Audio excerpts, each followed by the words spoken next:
Thank you guys. Welcome back to another video. Um, Another collab with Ball Over Passion. We've got two special guests, George and Curran. Welcome, guys. Hello. I feel like we keep collabing every few times. These guys are amazing. I'm guessing. I can already see how this show is gonna go. They're gonna be talking about tactics and stuff, and I'm just gonna be like, they're like. Wow. So can't wait to get started. So guys, how you doing? Good, mate. Very good. No complaints. Healthy. Yeah, good. I mean, channel's been going well, so I'm excited for this. Channel has been going well. I know some idiots decided to flip and get your channel banned. I hope you guys have got that sorted, no? Yeah, it's the Twitter. It wasn't the channel itself, so it is what it is. We made a new one anyway. I mean, it is what it is. We move on. We just dropped a new podcast today on Spotify and on Apple Podcasts. So I wasn't personally there. It was George's specialty on scouting. So please, if you haven't seen it, give it a check out. But yeah, excited to see you, mate, and excited to see what we're going to be talking about today. So let's start. When I last spoke to you, we were talking about the Euros and we were talking about how Italy might be a dark horse and they ended up winning. So I just wanted to get your thoughts on the Euros in general. How did it go the way you expected? Were you shocked by a few things, or how did the Euros go in your eyes? Well, I was shocked at France. I mean, I did call in our other pod, I did call them to actually falter, but they went out a round sooner than even I believed. And so I think I always knew that Italy, you know me, Daniel, I always told you, Italy were the one to watch out for. And I was surprised that, Gareth kind of went to his usual kind of tendencies, because throughout the tournament, he had been actually experimenting with being a little bit more forward thinking and allowing Saka in the team. I didn't think he would do that. And so for me, it was very confusing, his performance as a manager in the final.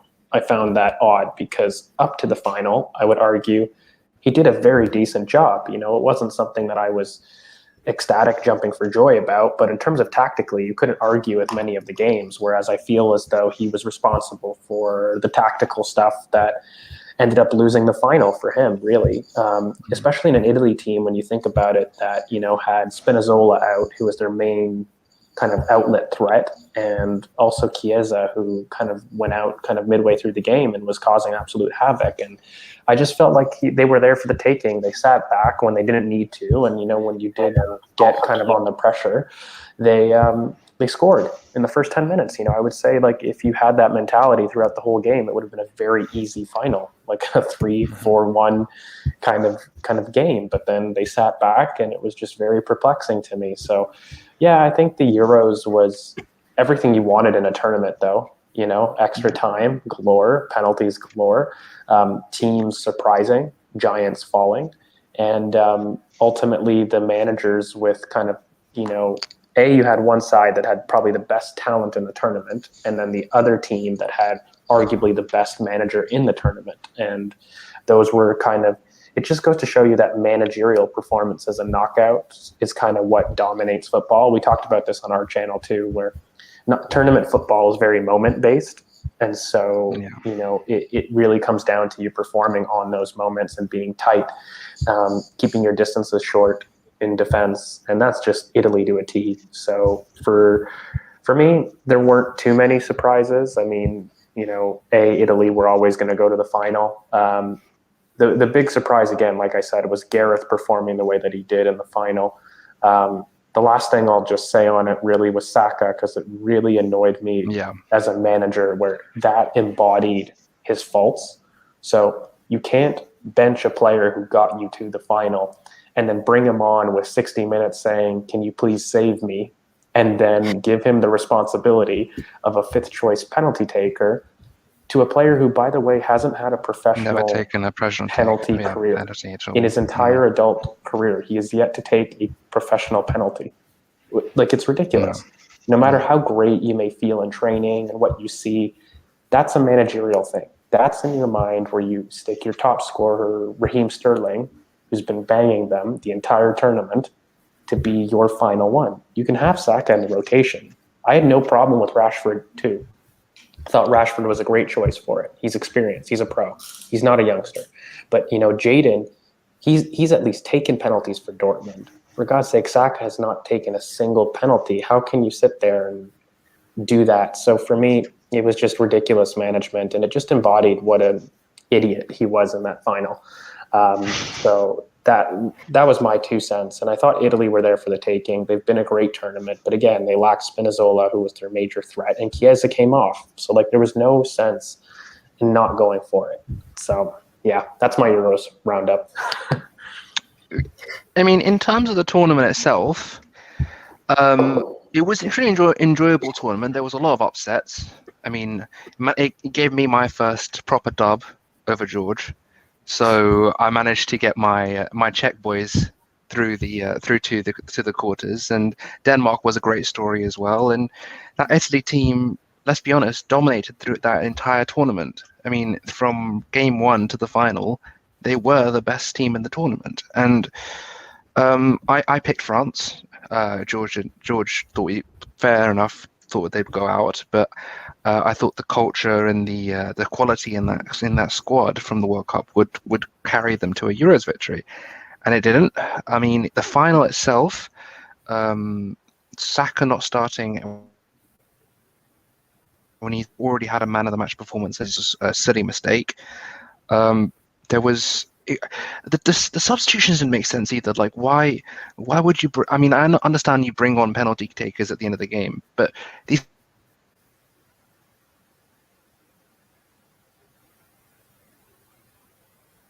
We've got a frozen Curran. I'm sure he'll come back. Yeah. But what are your thoughts, Daniel, though, on it? Because I don't know, but God damn it. I don't know. Something I just cut out for a second. I don't know what happened there. But yeah, just to finish up, it was a great tournament. That England game, as George said, they fell too far back. It didn't really. It wasn't really a.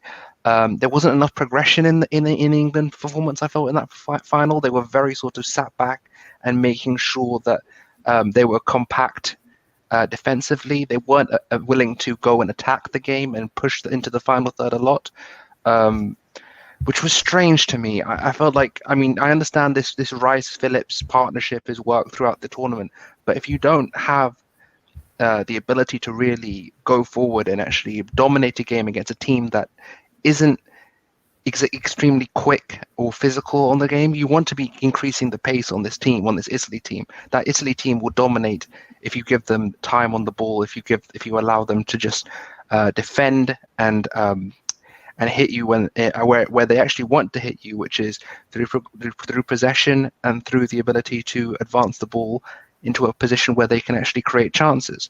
Whereas in the England performance, you needed pace, you have transitional runners. So once you have the ball, run. But they didn't want to, and it ended up costing them. So it is what it is. I was there. It was a mad day, but hopefully one better in Qatar, eh? But let's see. We'll get there eventually. Yeah, eventually something will happen. I think for me personally, I think Southgate allowed too much pressure to get to him. Yeah. And you could see that in that final, because as soon as we scored, it's almost like immediately they retreated, and I was like, "Why are you doing that?" We gave them too much respect, almost, and it ended up costing us in the end. And for me, to give Saka that penalty, I was like, "Are you actually serious? Do you want us to lose on purpose?" Honestly, you're expecting a kid under immense pressure to score a penalty. I felt was quite unsensitive. Was not very nice. You weren't thinking about the player at all, in my opinion. You were just thinking about yourself, really, and it showed a lack of man management, in my opinion, also. To give a penalty like that to Saka, and inevitably he missed. So, I mean, it was a really good tournament. I think the team that impressed me the most, I would have to say, was Switzerland. I was impressed with Switzerland, their organization.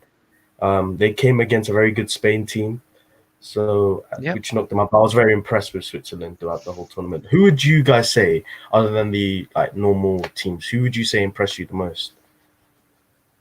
You go first, George, because you know my answer already. In terms of who impressed me the most, I don't know. Can you do Hungary as a team? I don't know if a player really surprised me, to be honest with you, because a lot of the players that performed well, I expected them to perform well. I think Hungary as a team massively surprised me. Their organization and the counter press was absolutely immense. You can even slot in Denmark as a team. They're very similar. They're kind of, coach and tactics, and maybe it's on brand for me to choose a team and tactics, because I just felt that they were probably the teams of the tournament in terms of controlling their games. It was immense that Hungary didn't even progress. And when you look at their kind of tournament and even the play, they did deserve to go through on many of their matches, and they were just very deep in their 5-4-1 block and were just excellent in rotation. So yeah, I think I'll choose like Denmark and Hungary as like my team surprises of the tournament, because I didn't expect them to perform that way. So yeah. Before I go, I'll ask George, who is my surprise team? Because Team? who is my surprise team? You know already. No idea. It's the Czechs, man. Come on, it's always going to be the Czechs. Like, as a team, like you have the top scorer in Patrick Schick. You have a goalkeeper that doesn't even have a club right now in Vlachik. You've got players like Kalash, Holesh, who had a very good tournament. Souček, Kufal, probably the right back of the tournament. There was a lot of different players in that team that performed to a very high level in this tournament. So I really think that people thought that the Czechs, and look at the Czechs, look at the group they were in as well, with the likes of England and Croatia and Scotland, and to get out of that group and actually make a run, beating a Dutch team that people were fawning over, with the likes of Dumfries and De Jong, players like I know George and rating, but Weghorst also had a quite good tournament. Depay. They had a lot of good players in that tournament, and Patrick Schick is the top scorer. I mean, you can't really. No one called that. So I think the Czechs, it's got to be the Czechs for me. Got good players in that tournament. And Patrick Schick is the top scorer. I mean, you can't really. No one. All right, fair. I don't know what happened there. I don't know. It is what it is.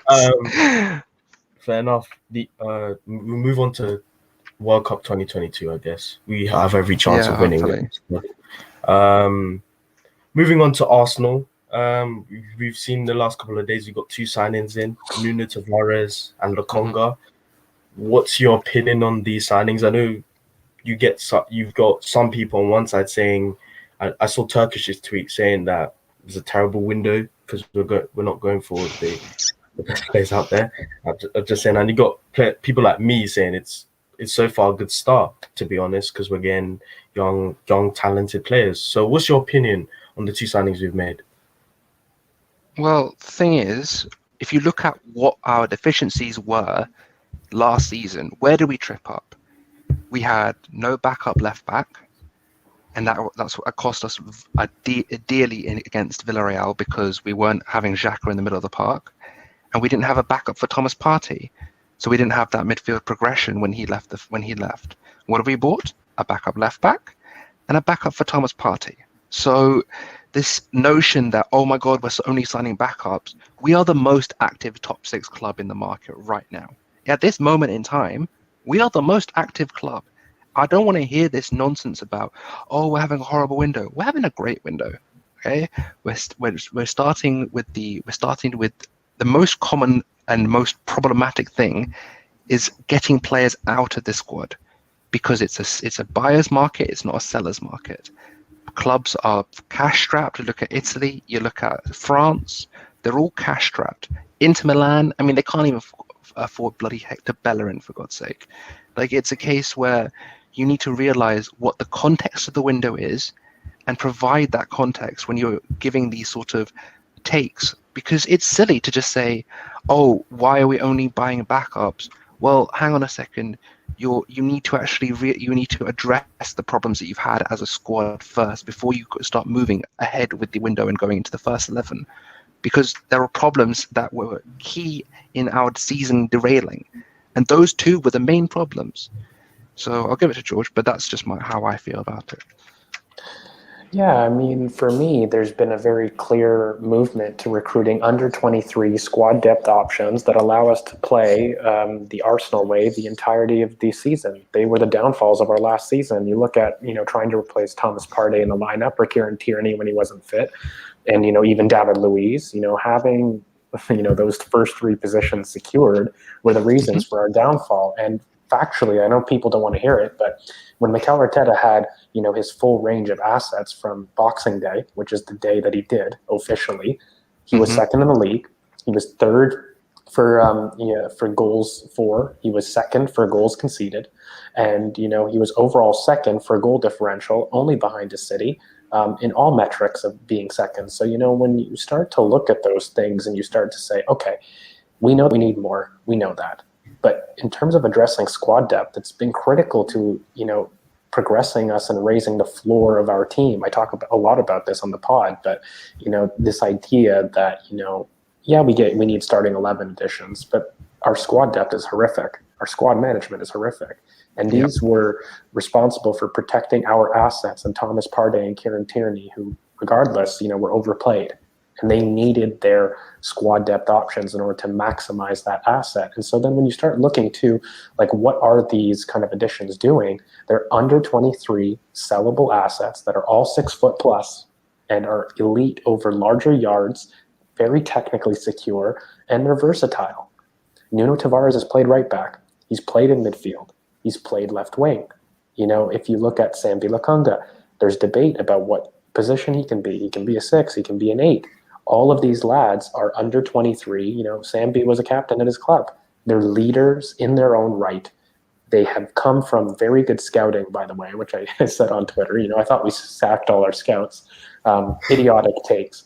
But we have data-driven, cheap squad depth options that have been addressed, and we're just clearly waiting for the starting 11 additions. I don't really see what the issue is. In fact, I think this is immense business to secure all of these for a starting price. By the way, Ben White will never be the total package. You're going to pay a small amount up front.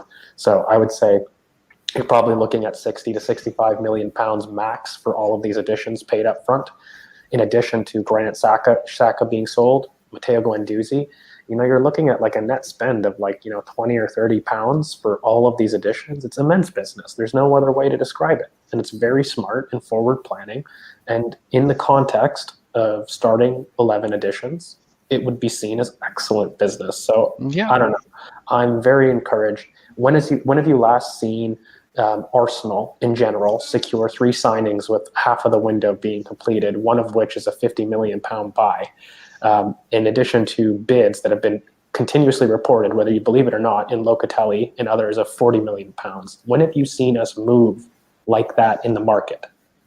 In addition to James Maddison being pursued, who's a 60 to 65 million pound asset. So I don't understand the logic. And at the end of the day, it's just trolls and haters really kind of fitting to a narrative, because the facts and the evidence is there if you're looking for it.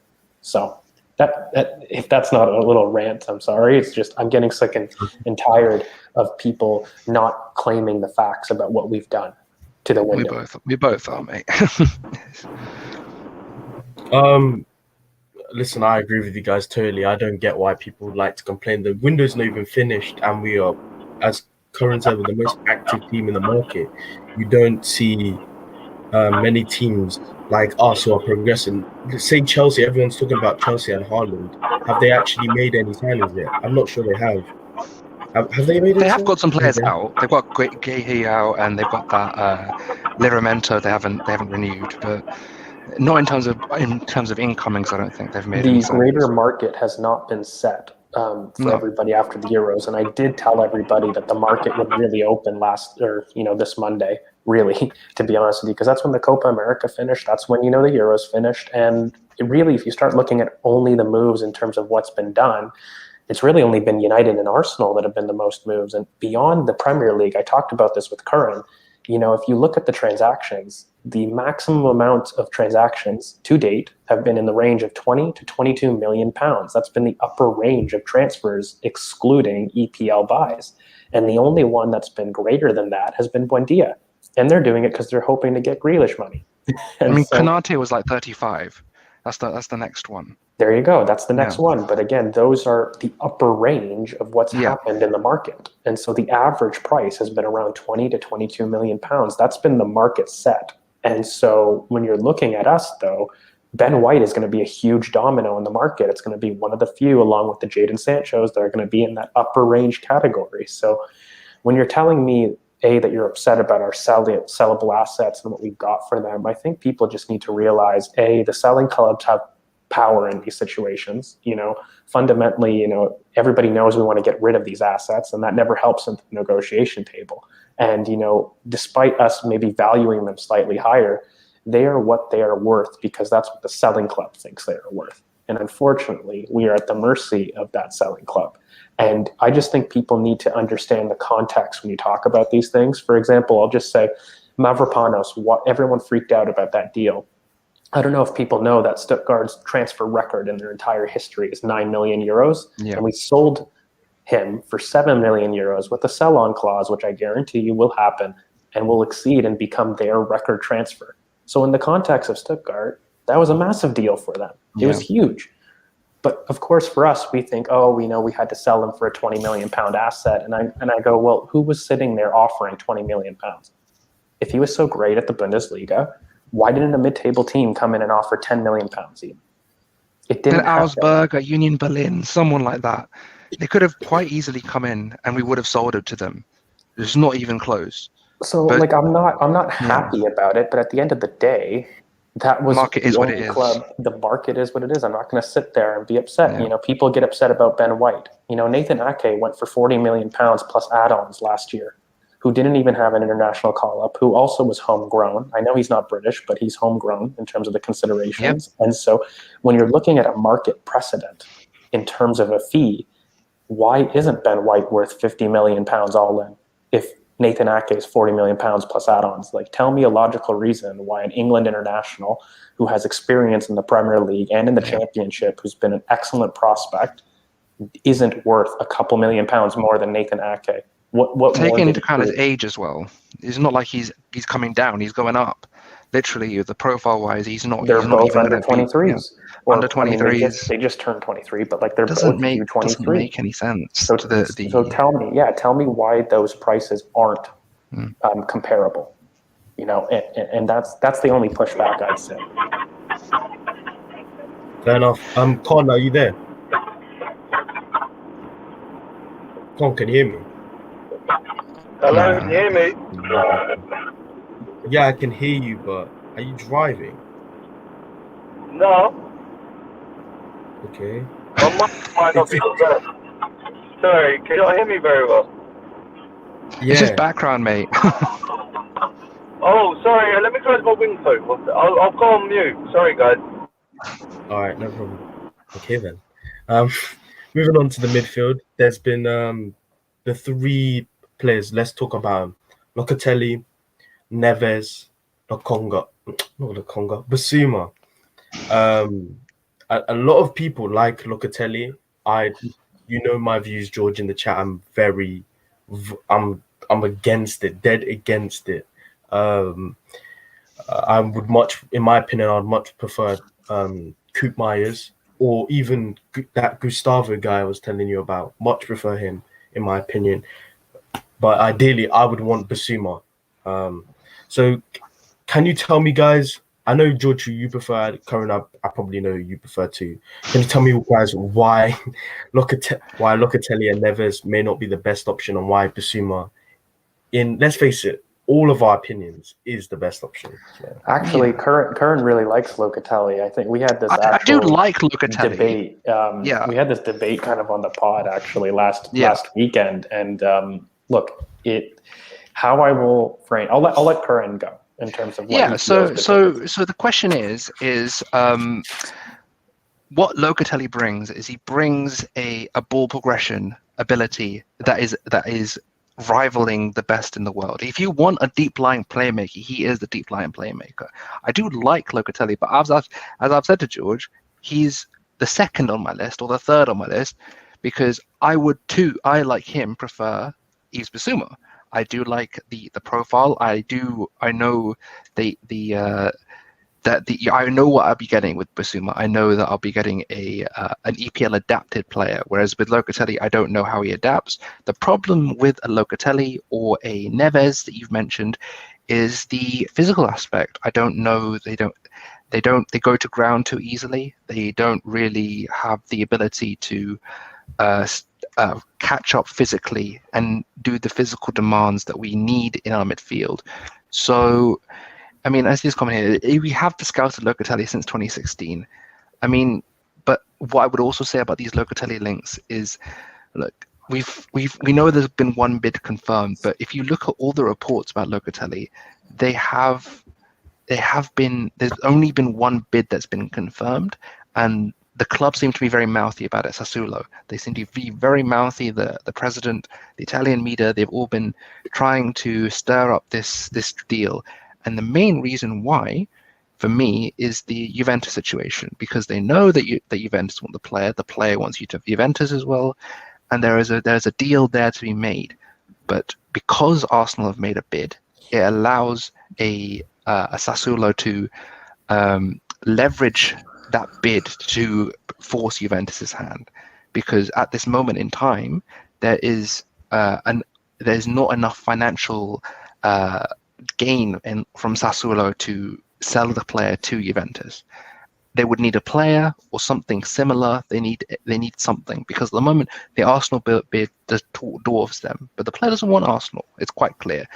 And by saying it doesn't want, I don't mean that he doesn't want to come to the club. It means that he would prefer a move to stay in Italy. Italians don't like the Premier League. Look at the likes of people that have succeeded in Serie A in the past, like Verona. I always go back to because I'm old.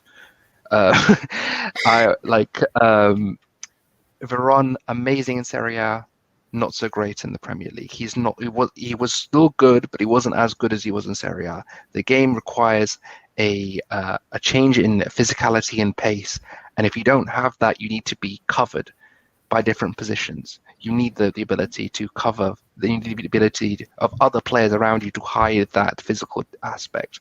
And the likes of a Locatelli or even a Ruben Neves, who, like Xhaka, is very rash. And I've said to him before, I've said to people before that I said to George yesterday, actually, I think Ruben Neves gets swept up by Nuno again. I think Nuno goes in for Ruben Neves, and I think that he tries to do Doherty and Ndombele, Neves, and Reguilon as a midfield four with three at the back and three up front. I don't see Neves coming to us. I think that there was interest in the beginning of the window, and honestly, I do not see anyone really having any concrete evidence that they know what's happening with the Arsenal window. All the signings have been confirmed by the media very last minute. Bids have been reported very last minute, and it's not something that I would agree that. Stay safe. I hope your stuff recovers, my guy. But there's not an ability to in the media, because I feel like there's been a lot of leaks that have occurred from the club, from the Özil days, his agent, and that sort of era. I think that there's been a snapping shut of the club, and I think people are getting a bit too comfortable with how the media is reporting. So just wait and see. Wait, as I said to George, and I say it on the pod all the time, just wait for the website, guys. Don't trust Twitter. Don't trust Instagram. Don't trust BBC Sport or Sky Sports, Daily Star, whoever. Don't trust anyone. Just wait for whatever happens on the website, and then comment on it. Because once it's confirmed, the players of the club, regulatory process has been started. Until then, just forget about it. It's not that big a deal. Seriously. So, okay. I have these debates quite regularly, and I think for me, there's two sides to this. Okay, very clearly the links have been in a deep lying playmaker mold. I think it'd be very odd to not suggest that's clearly something that we've looked at. In my mind, with all the recent Arteta quotes, especially in the last couple of days where he talked about versatility. The one thing that I'll say about a deep lying playmaker is they aren't versatile. They're very specific to a particular system. And in order to accommodate them, you need to make sure that your system is much more aligned in a traditional 4-3-3. And those deep lying playmaker molds, they need options around them because athletically they aren't able to meet kind of wide in isolation. You look at a Locatelli or a Ruben Neves, they lack the first 5-yard burst. And so they also are really quite rash in their challenges. They do like to go to ground between the two of them. And I don't think people have watched them. They're actually a lot more passing 6-8, I call them. They play a little bit more ahead of the ball. And really my biggest issue with this type of profile is what it would indirectly mean for Thomas Partey. And what we've seen in all of these preseason is that he's been the progressive reins. He's been the orchestrator of progression. A lot of the times, I have this argument about where is Thomas Partey best. He is best as a conducting 8. He is not best as a lone 6. And anyone thinking that he is a lone 6 is very misguided. He has played the role because he's a great player, but he has not performed his best in the lone 6 mold. In fact, we have the sample size. Even if you think I'm wrong, look back at our season. His best performances have come with Mohamed El-Neni. And that's not because Mohamed El-Neni is some excellent quality midfielder. It's because as a complementary pair, Thomas requires his police dog, I call it. Thomas Partey, if you look at his stats and even if you look at the player, he profiles like a Thiago. Okay, he's an excellent progressive carry and passer. What he isn't great at is when he is facing play and he has to lead the progression from the first phase. We have seen it multiple times. He's loose in his technique. He needs that freedom further up the pitch, and you need to give him his second phase progression. And so in order to allow that, you need to play Thomas a little bit farther ahead. And so for me, if you're going to have a deep lying playmaker, though, those roles have to switch because that deep lying playmaker will take the progression orchestrator role. It's very clear. And what does that do to Thomas? If he's not progressing, he has to sit back to accommodate that. And in order to do that, Locatelli will play kind of a little bit more farther ahead. He's known to run into the box. I just don't think people have watched him. And, Locatelli goes to ground quite often, even in Serie A. Like when you look at his defending style, he's very much going to ground. That's not what you need in the Premier League. That will very much hurt you in the Premier League, and we've seen that effect. So I just don't understand why people hate on Granit Xhaka and then scream through the top of their lungs for a Locatelli, where you are looking at a very marginal increase in progression, but they're the same type and they have the same faults. And so for me, the biggest critique I get on Twitter is, yeah, but Bissouma's not progressive. Well, that's a lie. If you go through his Lille numbers, he's in the 89th percentile for progressive passing. I talk about this all the time. Radars and stats and absolute stats don't speak to a player's ability. They speak to what the coach has asked them to do in that season. Yves Bissouma is massively creative, and if he wants to be, and he's given the role, he's shown it in Lille, he can be a progressive passing machine. And so the issue, though, is I'm not recruiting Yves Bissouma to take over from Xhaka. We have that replacement, Thomas Partey. I know you don't like to see it. Maybe it's I don't want to go political. Maybe it's a racial thing, and you don't think that he can do that, kind of because of, you see him in a particular DM mindset. But Thomas Partey has been our progression leader all throughout preseason, by the way. Hibs, Rangers, yep. He's played farther ahead. And, I put a little passage of play kind of on my profile and on my Twitter, kind of showing that, where he receives the ball in the midfield, fires it into Emile Smith-Rowe, and we pass it off to Oba, who does a sharp turn to Pepe, and there we go. But that is Thomas Partey at his best, when he's ahead of the ball, when he's allowed to take progression reins and just tell him to enter into zone 14, which is just your traditional top just of the outside the D, yeah.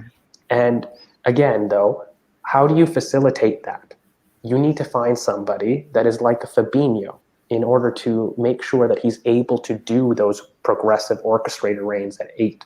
And that profiles an Yves Bissouma, right? And again, I don't believe you sacrifice the progression differences with a Locatelli that you do with a Bissouma. And the reason I ask that is because if you look at Locatelli purely in stats, people will argue, well, he's in the 95th percentile, George. And my retort would be, do you think that an 89 versus a 95 is a statistical number difference that you're going to see? It isn't. I can promise you that. I do enough stats to tell you that, a 5% or a 6% difference in numbers is not statistically significant. And so, when you're looking at it, you're looking at a player that is multi-rolled, It allows Thomas Partey to get in the position that he is best in, by the way.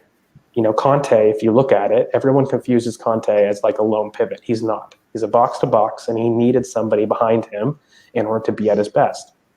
And it's the same with Thomas in terms of his kind of defending style. And so, yes, I do believe like we need an Yves Bissouma because I want to transition away from the way that we've been building up in the past. Look at Arteta's quotes. He's been known to say that, despite having all these cute and technical players, he has factually said with a quote from The Athletic that you need to have aggression and intensity in the challenge to thrive in the Premier League. Yeah. It makes no difference in having that. So why would we sell one of the best ball progressors, if that's what you want, in the league? I know you hate Granit Xhaka, whatever you want to say, but he factually is one of the best ball progressors in the league. Why would you sell him for a marginally improved profile if you weren't looking to change what you were going to do in midfield? It makes zero sense. And so for me, that again leads back to an Yves Bissouma. And so when you start to recruit there, you can actually emulate a lot of the invincible setup that we did. And so you can keep, when we build up, I always tell people, we build up in a back three, and it's kind of like a 3-1-6. So we always attack in these 5 channels, and we have kind of your Emile Smith-Rowe, who's your free 10 that goes to either side, and then Thomas Partey as well. But your 3 is basically your 2 center backs and that 1 pivot player. Granit Xhaka was doing that for us, and then he would slot into the left back role. That's how we played it. But if you include an Yves Bissouma, we don't have to do that because now we have an athletic person who's quick over 5 yards, okay, who can defend that space, and you end up emulating the Invincibles in a 2-2-6. If anybody is really confused about these numbers, I would go and check out Freddie Youngberg's masterclass about how we operated with the Invincibles. But I'll just tell everybody, who isn't, old like us, how we did it was we had classify yourself as old, you fraud. Don't even try it. I'm in that group. I said old. But look, I want to emulate the Invincibles. So you have your twin tower center backs, and then you had your Gilberto Silva, and you had your, Patrick Vieira. And Thomas Partey is much more Patrick Vieira. He's a box-to-box all-rounder. Okay, so let's just get him as Gilberto Silva. Okay, and that's Yves Bissouma. And by the way, Yves Bissouma has a relationship with Ben White, who we also ironically just bought. So if you're asking him to fill into role and you look at complementary pairs about how this team would work, you really can't go beyond Yves Bissouma. I really am not really hearing arguments, for it, because if you're telling me that, he's a less of a progressor, well, I'd say you haven't watched him. I'd say that you've lied about his progression stats, because at Lille, he did have those, and you can check those stats. I have them on my profile, so they're factually there. So if you're telling me then that Yves Bissouma can progress the ball, okay, this is my argument. He can, and he can not only do it well, he does it excellent. 89th percentile is not bad. It is not average, okay? It is very good, and it is not statistically different than 95th percentile. So stop with the massive comparisons there. He does it to a similar degree. If you're telling me he can do that, and in addition has the athletic ability to allow us to play with overlapping fullbacks, I really don't understand your point in terms of saying that I want a deep lying playmaker.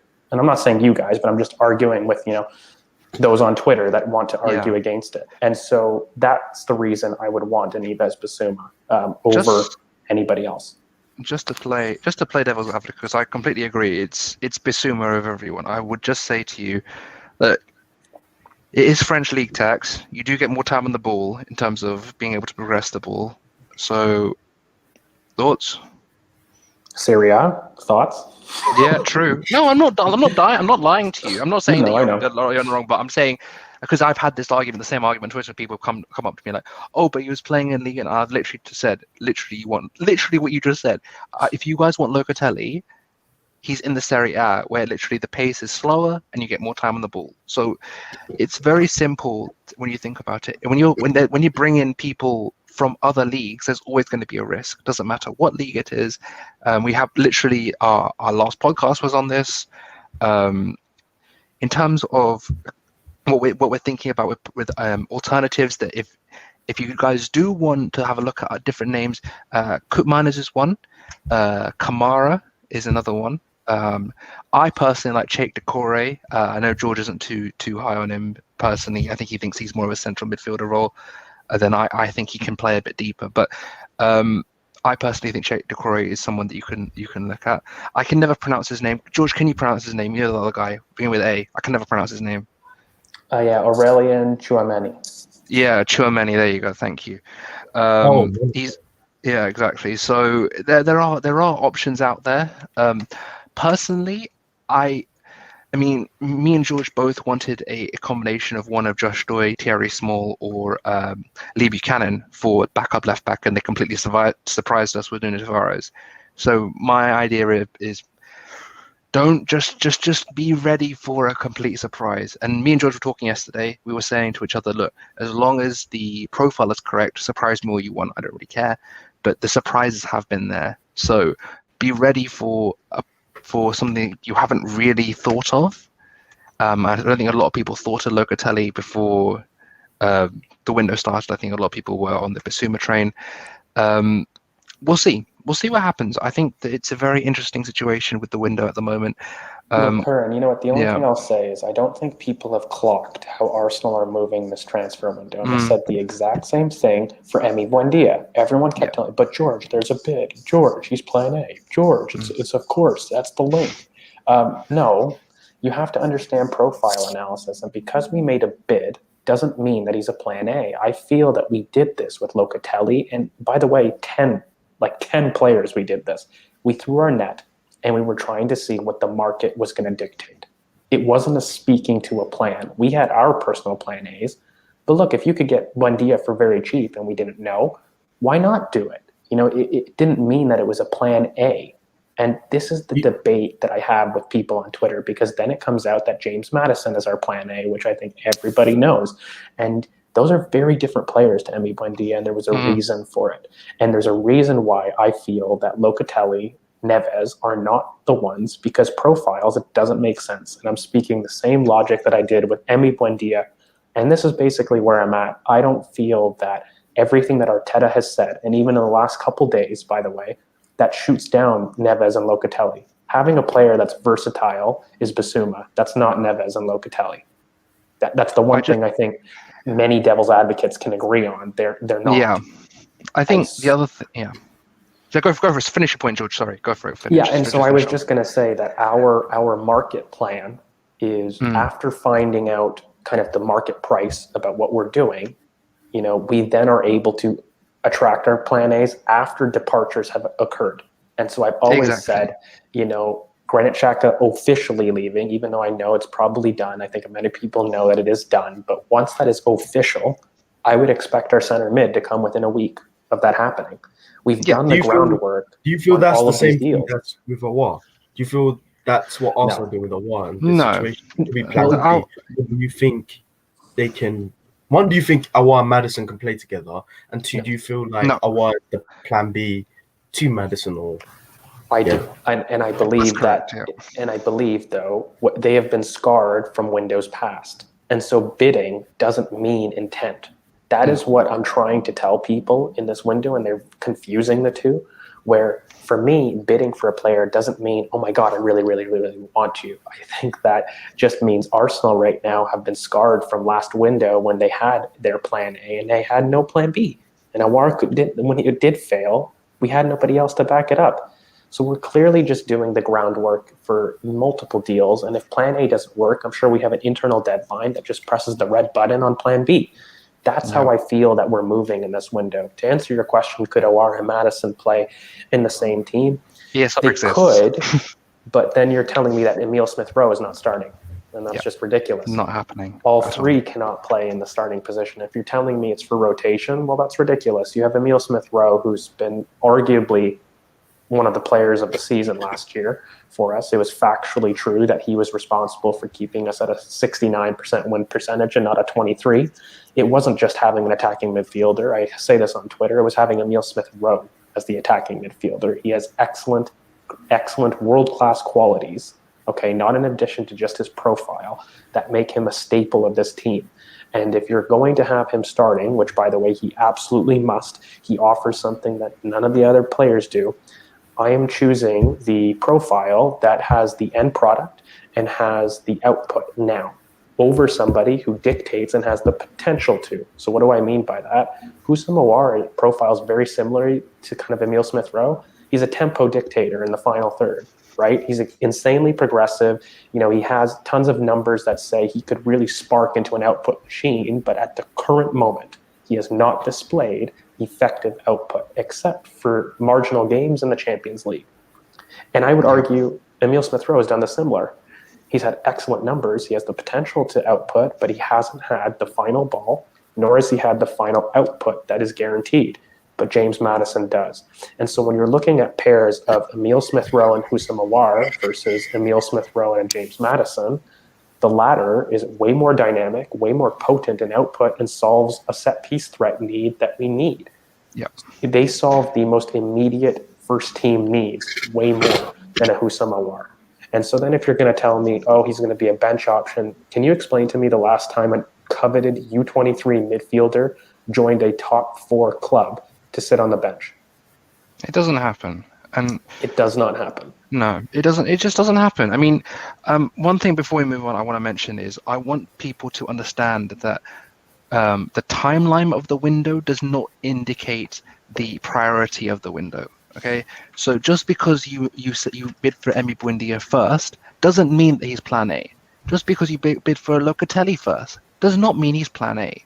It means that you have interest in the player and you want to set a benchmark for what you're willing to pay for the player, and you're willing to show that the club that you're buying from, there is intent there. It doesn't mean that that's the most important player in the window. I don't think any of us will actually truly know, this was 100% this was plan A, 100% this is plan B, 100% this was plan C. We have ideas. We can see intent. We can see multiple bids being put in, for example, or how the window progresses in terms of first to second bid, the ability to progress bids as players leave. You can see there are metrics to decide what priorities are. But just because someone gets bid for first doesn't mean that 100% that's the priority. I mean, what you have to realize is at the beginning of the window you haven't made sales. You need to raise funds for elite transactions, i.e. for the first team. I mean, I know we have funds available, but you have to manage your squad. You have to have an ability to make the players that you need to come in. You to say to them, look, there is a space for you in the squad. There's a space for you in the first 11. So if you come now, there is a space for you, and we can guarantee you first team football. So why would a Bissouma come in now when Xhaka is still at the club? It doesn't make sense, because you don't have the ability to say to him, look, there's that position in the starting 11 is free. The only reason we're going for Ben White now because David Luiz is gone. These are clear indications of first team footballers leaving and other first team footballers coming into the club. So to say that an Emi Buendia was clearly the first priority when we haven't sold anyone in an attacking mold or sent anyone on loan in an attacking mold is nonsense. I just think it's complete and utter nonsense. And yeah, Curran, really quickly, 30-second add-on is essentially we are allowed to sign an attacking midfielder at any point. You want to know why? Because Odegaard and Ceballos are gone. Like that playing foreign spot is open. And so the reason that we haven't done it first, though, is availability, but it's also, Curran's going to love this, a rate-limiting step. What do I mean by that? If you're looking at James Maddison, who is your marquee signing and is £60 million, you cannot secure him before your £35 million signings because they will raise the price. Come on, this is basic business. And so you absolutely need a Yves Bissouma or a central midfielder who's unlikely to be above £50 million to be secured before you move in finally for your attacking mid. So yeah, look, mate, ultimately, I just feel like everyone's worrying for absolutely nothing. And at the end of the day, there's clear links. And if you don't believe what we're saying, we have a clear £40 million Locatelli bid, even though I hate the player, but that should tell you that's what we're willing. I like him, but he's not the best for me. Yeah, I do like him. I do. He is a very good player, but he is not my choice. But it's just the point that I wanted to make is, you know what you should take from that story? Not that we're buying a deep-lying playmaker, but that we're willing to spend that amount of money on his replacement. That is the conclusion that I take from it. You know, when you look at a Tammy Abraham link, who I think is just so weird and so out there. It makes zero sense. Do you know We were what up till 2 a.m. debating it last we were up night, to me and 2 George. a.m. debating it, but do you know what I take from that? Again, we have 40 million pounds to spend on our next signing. That is what I take from those links. You have to be smart about links, and you can't be so black and white. You need to step back and say, hold on, does this make sense? Does it make sense from a profile age? Do we have a player that is arguably very similar in age but similar in profile? Yes. So does it make sense to then clog up the system where we already have 4 strikers? Does that make logical sense to anybody? Bring up the Balogun comment, mate, because it's quite clear. It's a very good segue. And yeah, look, how highly do I rate Valerian Balogun? Look, anybody can go on my profile. I have a whole profile thread in terms of his strengths and weaknesses. But I rate Valerian Balogun as the potential to lead the line for a top 6 club in the Premier League. Top 4 club for me. Top 4, whatever you'd like. He is that good in terms of potential. Okay, he's a complete 9 profile. When you look at Tammy, I hear people say, well, Tammy's 6'4", he can come and link play. And I go, yeah, but Tammy can't head the ball. I don't care that he's 6'4". It's actually a weakness of his. He does not have aerial ability. And so when you're telling me he's a profile that likes to drop deep and go into midfield and link play, but also run the channels, that's Valerian Balogun. So if Laka and Eddie were to leave, I did this argument with Conor Curran last night, but you have to replace 23 appearances in the Premier League, because Eddie had 1 appearance in the Premier League. That was a start, and Laka had 22. So you're replacing 23 games of starters. Are you telling me that Gabriel Martinelli, who is now fit and wasn't fit for a majority of last season, and Valerian Balogun, who was absolutely promised first-team football, that's the only way he signed a contract, aren't able to split 23 games next season? In a season, by the way, that we only have 1 game a week, it makes zero sense to me. And then when you bring up the argument that, Tammy Abraham has a really high stats and output, lads, Gabriel Martinelli has the same except better stats and actually has heading ability. And so when you're telling me, why the hell would I spend 40 million pounds when I have that exact profile at home in Balogun, but I also have that potential in Gabriel Martinelli? It makes zero sense to me. So yeah, that's just how I would approach the window if everybody was confused. Just calm down and let's just think logically, breathe. Yeah. I will float maybe for the panel. If a deep line playmaker is absolutely a criteria, okay? And George, you told me, look, Yves Bissouma's off. We're not looking for that profile. You're wrong. I know the question already. I know. Cool. George, what would be your deep line playmaker selection if you had to, gun to your head, play devil's advocate? And it would be Jordan Henderson. And for me, I think people have to understand has contract issues. He's 31. We have left out David Luiz, Hector Bellerin is leaving, and Granit Xhaka is leaving. That is a huge experience leadership hole in our dressing room, in a squad that is very, very young. We are the youngest squad in the league with those 3 out the door. Confirmed. We had the 3rd youngest squad with them, but without them, we are the youngest. And if you're telling me a deep line playmaker has to happen, well, in order to have Thomas Partey a little bit ahead, I would have Jordan Henderson, who did that exact role for Liverpool, the exact role.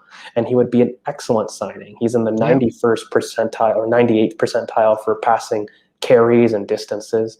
In terms of successful pressures, he did that role with Liverpool. If you're looking at system, Liverpool plays a system where you have a lone pivot with 2 shuttlers. That's exactly what we're going to be doing with Thomas Partey ahead. And you have James Maddison, who's in the hole.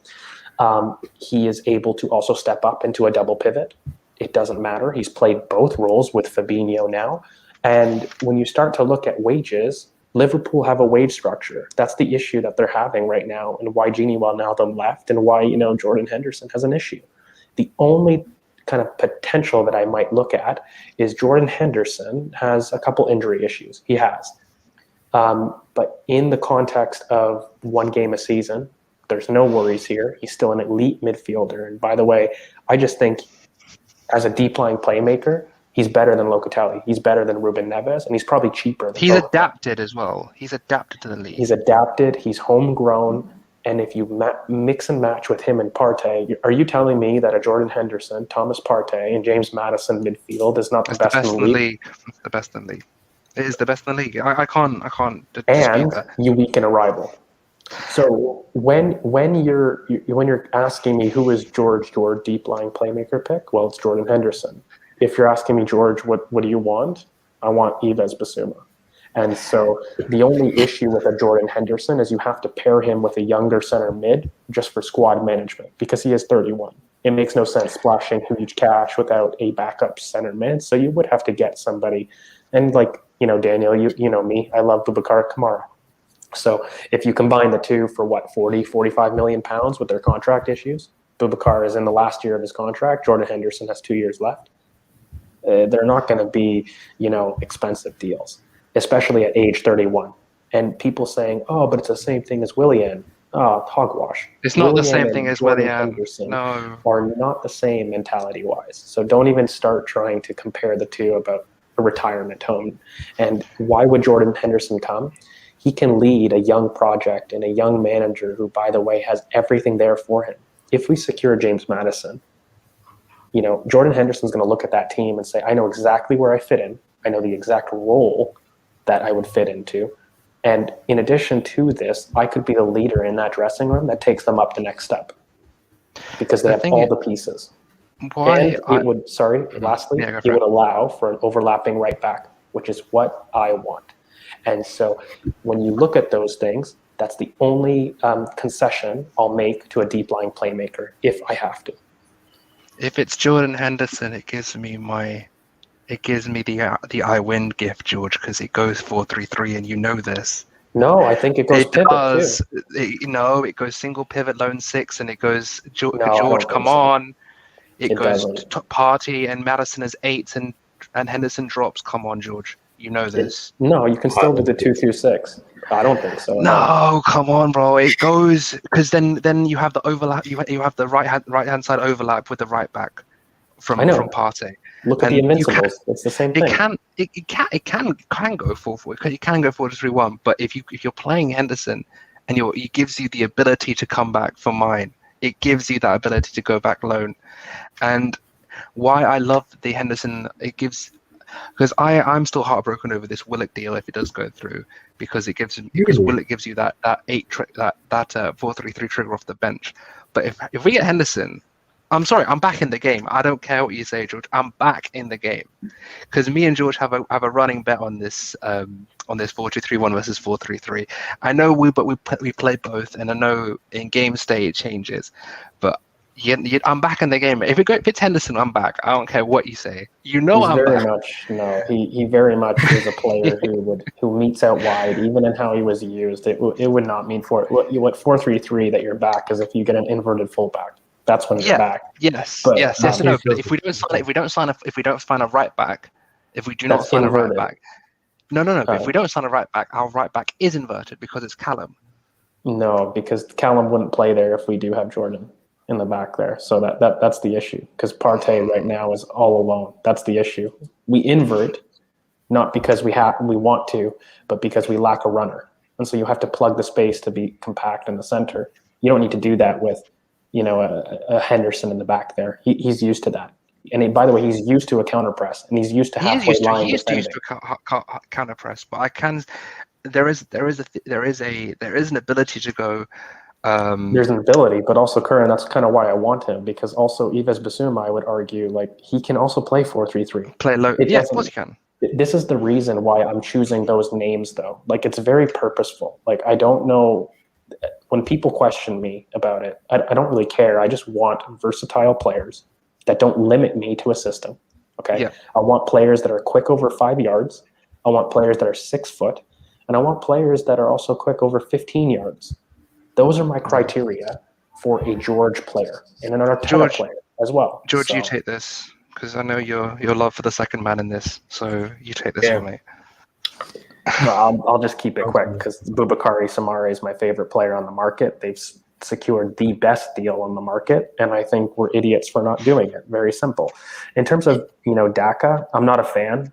Really, I don't think people have watched him, so no, I don't really agree with that Daka. And I think Leicester have done good business. I don't think it's the smartest ones. I think it suits their squad. I think they're transitioning to a 4-4-2. And by the way, now I get to say I win, Curran. The return of the 4-4-2 is happening in the game. And, Leicester are a very modern club that do that. And so all of their additions point to a 4-4-2. They're changing systems. It's actually why I think they want to get rid of James Maddison. He doesn't really fit in that aspect. For sure. And that's also why I feel that this swap deal carries a lot more potential than people think, because the only thing that they're missing right now is a right mid for it. And Ainsley and Reece Nelson, look, they would slap on a right midfielder spot, both of them. Yeah. Ainsley a little bit more, but I don't think he wants to play right wing or right wing back. But, that's a deal that Leicester, it works for them. Like, it works in Leicester's favor in order to receive, 45 million pounds plus a Reece Nelson. They solve their hole and then they get 45 million pounds to address in other areas. And so, yeah, for me, spot on in terms of the deal, but also, yeah, I think with the acquisitions, I wouldn't call it really the smartest of the window. You like that? No, I completely disagree, and it's not even close. If you do watch, Sambi Lokonga, he's an excellent prospect. I'm not hammering him, but he has very clear positioning errors and very clear awareness issues that you do need to work out. And if you look at him in transition, okay, he has issues running back in transition. He does. But on the ball, yeah, he's very similar to Boubakary Soumaré. But, off the ball, they're levels of a difference. So, no, you can't say that they have a higher ceiling, especially when Boubakary Soumaré has shown more output in the final third. It doesn't make sense. He factually has more impact in more zones of the pitch. So looking at ceiling, and he's already better at a floor. So no, that's not true. Do I think Sambi can reach extremely high levels? 100%. What I really loved in this last training video too is he does have positioning issues, but he scanned like 20 times in the video. And for me, scanning is a very clear trait that, distinguishes the top players. And so if you're looking at positioning issues, those are very coachable if he does scan properly. So and systemic as well. You can cover positional issues from a player with the correct system. Look at our defense last year. I mean, for God's sake, Arteta made Mustafi look good.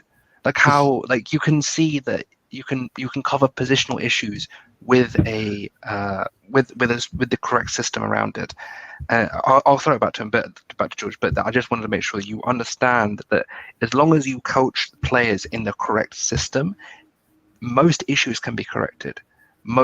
Obviously the player profile is the most key thing. They have to fit into your system, but once you have the profile there, a lot can be coached, especially at a young age, and that's why we're going younger.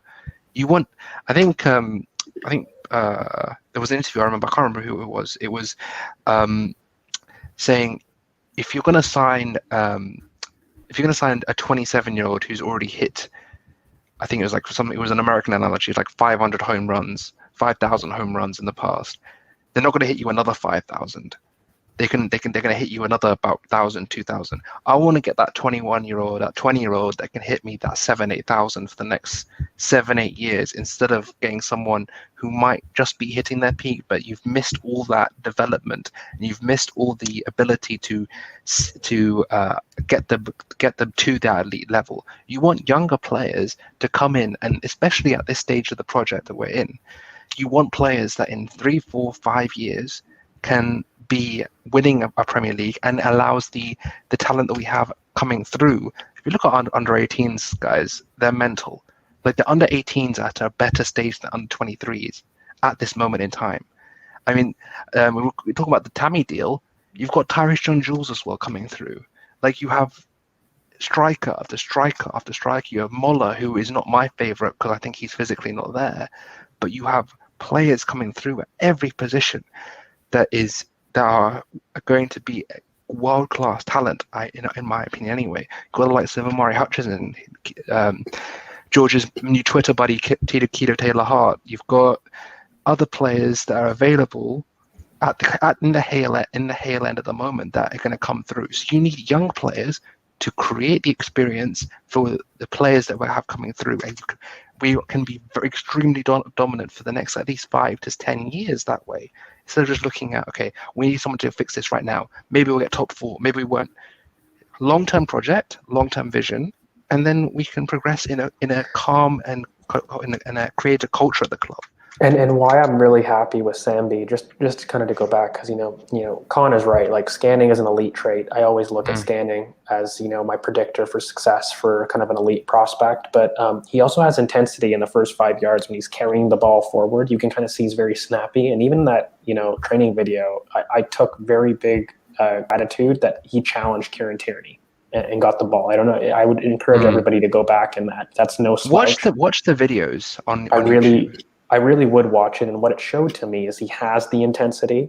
In the videos, I saw a lack of intensity in defensive transition, but it wasn't ability. If I can see that he can do it facing the ball, it's just a little small coaching thing to kind of transition for him to do it outside of the ball. So it's not that he lacks ability to do it, and that's why I'm really confident that, he just needs 1 or 2 years, in terms of waiting for him to be the player that we all want in our vision, if that's what it is, because he's got things that you can't teach. His ability on the half turn is just immense. His awareness in space. Like, if you do watch him, he's comfortable picking it up in the 6-yard box. That's immense. Like, he has crazy ability on the ball. It's just there's a couple off the ball issues that we do have to pattern up, and that's no problem. I mean, when you have Thomas Partey as your mentor, it's amazing. Like, when you think about it, in 2 years, right? Thomas is going to be 30, and then you've got Sambi who's going to be 23. That's such good squad planning. Like, I don't know why people aren't ecstatic in terms of what we are doing. And look, if you want to look at Nuno Tavares, I mean, I'm sorry to be a tactico, but no, his intensity is excellent in longer yards. It's over the first 5 yards. I agree with you. That's why Nuno will never be elite. But what surprised me about Nuno is he had really quick feet in tight spaces. And so that really does make up for it. I think I was impressed with Nuno Tavares. I didn't think of that highly of him when I first saw the link and I saw some of the highlight reels. But when I saw him in game, his feet is absolutely immense, and he can create passing angles at will. He can go in and out. And yeah, once he gets going, I kind of liken him to a Nuno Tavares, or not a Nuno. It is Nuno. I liken him to Kyle Walker, who isn't the quickest in the first 5 yards, but once he gets going, he's a truck. And I see very similar with Nuno, and he's got immense final ball. So, like, yeah, that was another really smart purchase to the profile and cheap. And yeah, the stat guys deserve praise. Arteta said it. We do have a scouting department, guys. Don't be thick. So yeah, I think he is great, like you said. And I think, like, to be fair to Lit Talk Network, he did say, like, he is impressive and he is a good player. But I agree that 5-yard burst that he lacks will never mean that he's elite. But I don't need that in my backup. I have my elite left back in Kieran Tierney. So that's cool. But that's why I love our business. I love our business in that sense. You would make me even more happy to get Thierry Small, who's out of contract, and who's 17 years old, just to have a progression plan. And we can sell Nuno Tavares for some profit a lot better. But essentially, the one thing I really want to say about kind of traits and scanning when you're looking for a midfielder, my biggest, perfect. I was going to say, not quite the bird on the wire, but my coaching thing is having wingtips. So on the side mirrors, and I need you to have peripheral vision. And the only way to do that is when you check your shoulder. Okay, it gives you a picture of what's behind you. And I think the clearest example of where this faltered is if you look at Dani Ceballos in the Europa League. He didn't scan once in those horrid mistakes that he received in the middle of the pitch. And it frustrated the hell out of me because that's not what I see. But that's the difference in terms of if you actually look at the profile, Sambi and Ceballos are very similar. Half-turn kings that are great progressing the ball. Sambi has a lot more athletically, but they're very similar in terms of half-turn players that love to progress the ball and have good passing distances. But the difference is one scans and one doesn't. That's a huge difference. And so, yeah, I mean, I that's a kind of interesting prompt. I use wingtips and, side periphery, but it's the same kind of logic, right? So you do have to understand how many times a player does this, by the way, dictates how elite they are. They can't just do it once.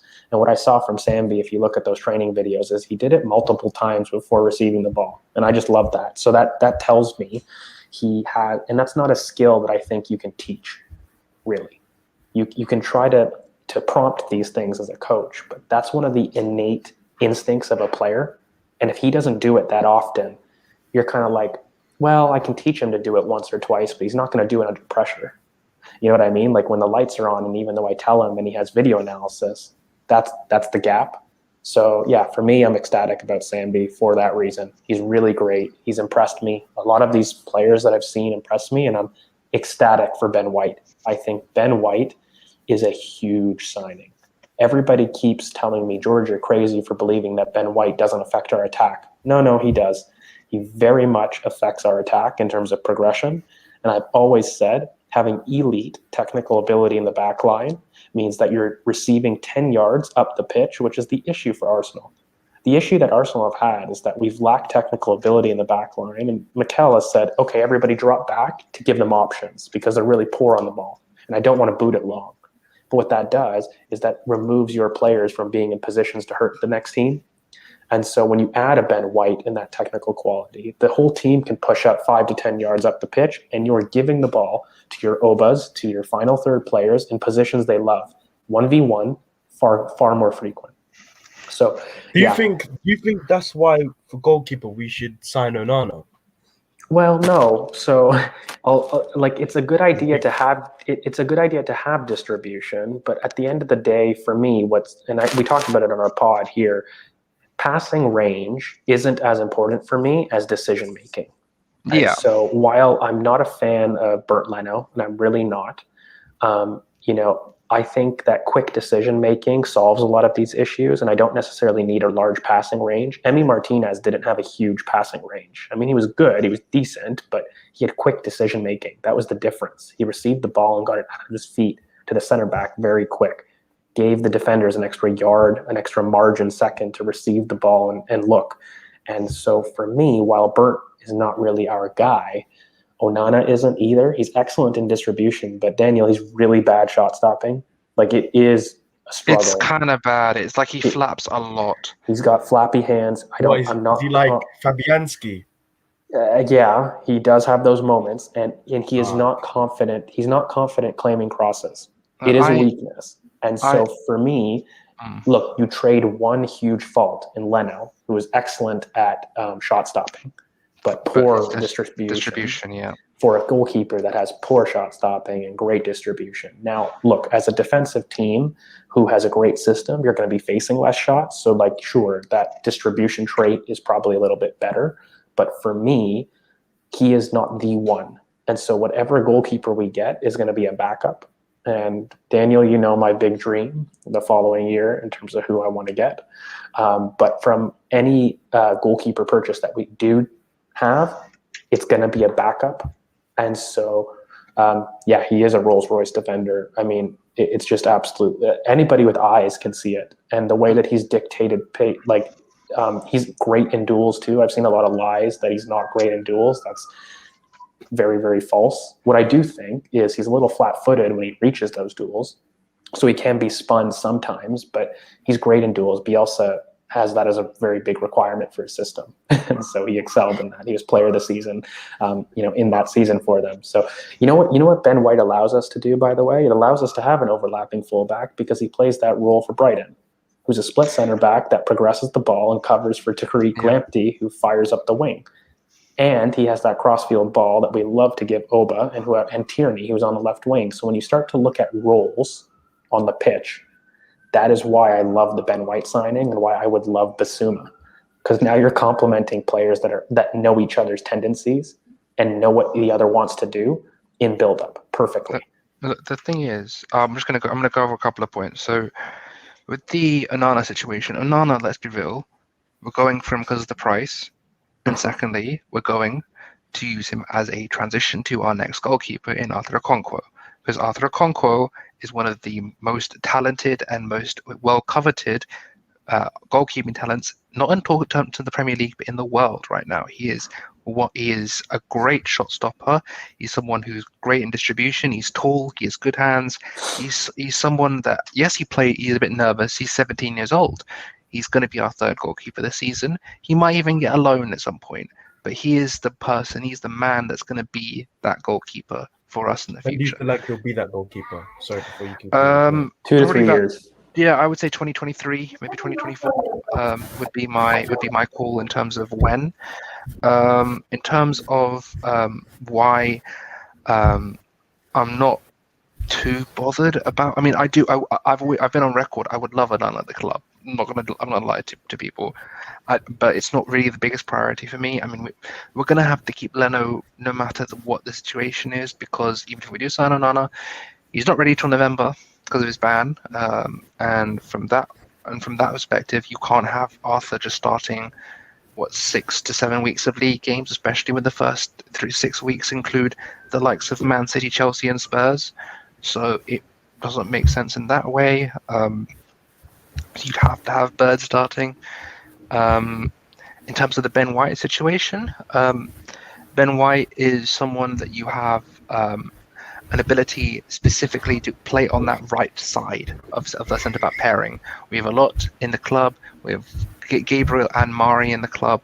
They're competent on the left side of that pairing, and then you have on the right side of that pairing, you only have the likes of Rob Holding and maybe Callum Chambers as well. So it makes sense that we're signing a right-sided centre-back, and someone, I can't remember, someone was going to say Saliba earlier.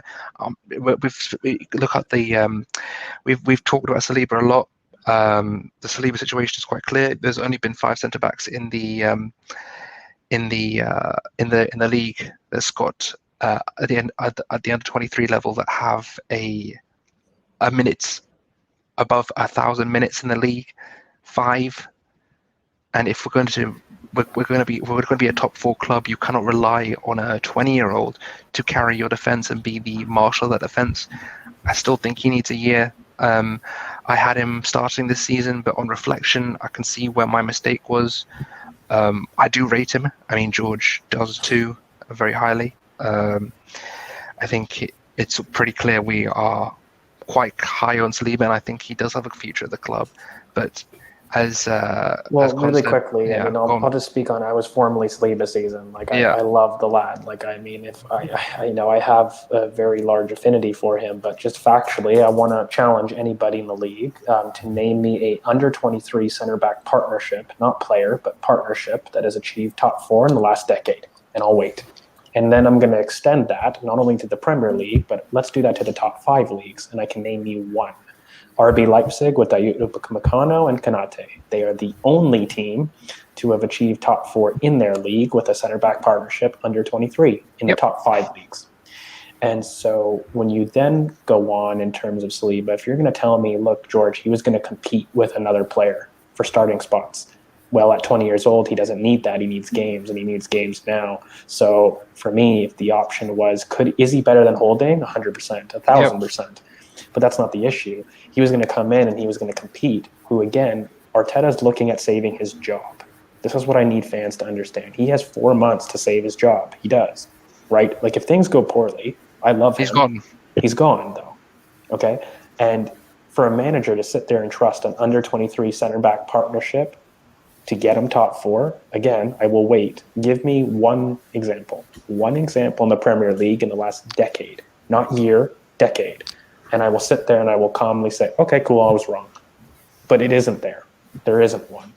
And then if you would then extend that to the top 5 leagues, and you can only name me one, in Dayot Upamecano and Ibrahima Konate, then I laugh because one example is not a pattern. And so when you're looking at that, it's an outlier. And so again, I love William Saliba. The club does too. And I'm really getting tired of having to defend the lad, because at the end of the day, Thibaut Courtois had 3 or 4 loans when he was very young and returned to Chelsea. An excellent player, got sold to Atletico Madrid for a large fee. And so it does happen. Real Madrid later. He had a loan there at Atletico. And again, it happens. He's 20 years old. There's no issue with him coming back into rotation. Once, by the way, we are a top 4 club. I think environment matters, and your impression on entry into the first team matters. When you're playing for Arsenal and you have the media hysteria that Saliba does, you only arrive once. And to have him arrive when we are a team that's not ready for him does not make sense to me. The So pressure on the lad. The pressure go on out, the lad as well. It's crazy. Go out on loan. Go to Marseille where you're comfortable. I would have rather had a Premier League loan, but he clearly decided it, and so we're trying to save relations. I don't understand what the big issue in hoo-ha is. And he is playing Europe. So he's gonna get more games than we experience. Have. He does. He has more games. The thing is to play the opposite view, because Cam, a co-host of mine, he said to play the opposite view. Okay, we signed Ben White. How does Saliba get back in the team? If you know what I mean. Once he Very comes easily. back, and when do you guys feel he'll be ready to play? Because Gabriel's there. It's a hypothetical. It really is a hypothetical. To save 1 year out, 2 years out, you don't know how players are going to play this season. You don't know how he's going to play this season. Gabriel will have 2 years of experience in the Premier League. In terms of integrating him in, and in terms of Ben White, by the way, he has the versatility to play right back. He's done it at Brighton. I've said it to people. He was a right back at Leeds. And in role, he has played in that right-hand space corridor. And so if you're asking me, can they play the role? Well, 1,000% he can play it. And again, if we're looking to get back to the top, do Man City not have youngsters and backups in every position? Is Nathan Ake not a backup to Laporte? Forget the quality difference between the two, but does that not occur? Are you telling me you want to rock with Ben White for the entirety of a season and challenge for leagues? Come on. It's ridiculous. And if you're telling me, well, George, I want Saliba because I love him and I want him to be the future pillar of our team, I'm like, I agree with you. But why do we need to rush that transition? Because you want to see it, and not because he's ready, and not because the team is ready for that. Why do I need to rush to see that? I have no issue with it. And, I think that, they can play together. I've said how they can play together in the past. But fundamentally, I really think that William Saliba is a big part of the plans in the club. And look, if he's not, it's players over the club. Again, this is what I see about it. I do think he's an absolutely generational prospect. I'm not hiding that. I've said that in the past. And so for me, even though he is absolutely kind of generational, I don't mind him arriving at different times and when I didn't expect it. I just think he needs games. And at 20 years old, if he's not able to get that at Arsenal, it makes sense to give him a loan. And I think that's all I would look at it. After that, if we do have more information that is opposed to that kind of thinking, we can reevaluate. But fundamentally, I see no wrong with this. I would have liked an extension. I'll be real. I would have liked to have seen an extension so I can get that confirmation. I think most fans would. But at the end of the day, I'm totally fine with it. This club is moving forward, and you don't have to pick certain players to win here. So, yeah. Go on. Yeah. No, carry on. No, all I was gonna add on is that if you're going to rely on 23 partnership to get you top 4, then I really, really am worried about your talent ID at this point in time. I'm just not having it. It makes no sense. Like you guys have always said that, not even you guys, but people have said to me that, oh my God, Gabriel and Saliba. But people don't even rate Gabriel that well. And I love Gabriel. I think pre-COVID he was great before he got COVID. But people come to me and say, oh, he's not even that rated. And then what? So what? You want to play Saliba on the left with Holding? Then what was the plan? I don't understand the plan here. It's very strange. Just have a look, take back, and see what the club are doing, and see the context of the moves that we're making. If you have William Saliba and he comes back next season when we're in the top 4, do you really think he's going to go, oh, screw it, I'll play for a club in the Europa League in France? Not that big a deal. Varane is a very good player, but if you look at the past 2 seasons, in 2008, sure. The Varane that's coming in is not the same Varane that everyone keeps quoting to me, and if you're actually going to sit there and logically tell me, after years of everyone saying, I want a Leicester model, I want us to scout properly, I want to get young profiled players that are under 23, homegrown and able to adapt to the league, not 29-year-olds that are past it, and you're going to sit there and not logically give me that case for Varane, who absolutely is 28, 29, approaching the end of his career, why the hell, if he's so good, is Real Madrid allowing him to leave after losing Sergio Ramos? Yep. And it's no mistake that they're going after Jules Koundé, who, by the way, would be a better purchase for Man United if they were smart. That doesn't make sense. So yeah, no, I don't, and I don't think that those again. And you know what, Daniel, if you're going to sit there and claim that the fees aren't the same, I think you're lying through your teeth. Varane's going to be on stupid wages. He's going to be probably the best paid center back in the league, which I bet you my left nut equals £300,000 a week at minimum. Yep. And Ben White is going to be on no more than 110, 120 maximum. Yep. Maximum. My upper uplier is about 140, but I don't think it goes beyond that. If you look at the level that we're looking at right now, as I said earlier in the show, it's about looking for players that we want to go for the next 5 to 10 years. We're not looking back. We're not looking for now. Because if we're looking for now, we need to be in a position where you're looking at a title run, a Champions League run, that type of thing. We're not in that situation right now. We're looking for a top 4 run, and then we're looking for a stabilizing season, maybe with a title challenge, acclimatize to the Champions League with Arteta, and then go for a title or a Champions League, and then go for everything. It's the same model as Liverpool are doing. We just need to believe in ourselves, believe in our club, and actually just have some patience and realize that there is a larger picture here, that the window is going to go. The other thing is, the window ends at the end of August, people. It's not like it's the previous windows where it's the beginning of the season, that's it. We have still got, 6 weeks left, if I'm not mistaken? It's probably it's 5, by the end of this week. By the end of this week, it's 5 weeks. Tell Still them again. over a month left. Doesn't make any sense. Like, just relax, people. Yeah, Relax. exactly. Tell them again. Oh, Cam. Just Cam's relax. Here. Wait, let me get him in. Cam, bro. Evening. You're right. How are you? How are you? Good. Yeah, good. good, man. So, Cam, we've been talking about Ben White, Saliba. I'm really glad you're here because the next point I wanted to get onto before we get onto the Hairland special, we're talking about Hairland again, and I was very upset when I saw people like hating on KTH, but we'll get onto that later. I wanted to get on Arteta. Now, Cam, I know you have My favorite subject. very strong opinions. Like, you want Arteta out, and Yomi, Curran, and George have the complete opposite opinion. So I think this is going to be very interesting. Cam, let me start off with you. You're the guest. Why do you feel Arteta is not the right man for Arsenal?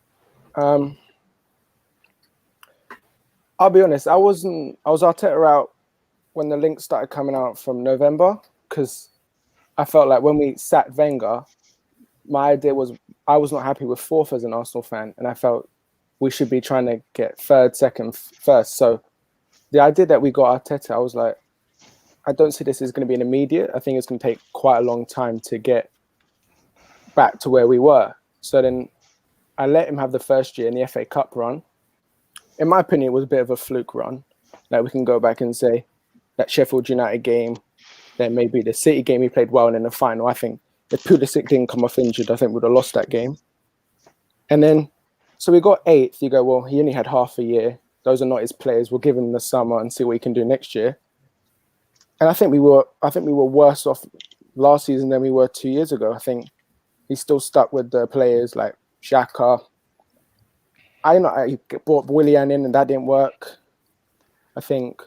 And then he changed from the 5 at the back, where I think he was more effective in the 5, and he went back to a 4-2-3-1.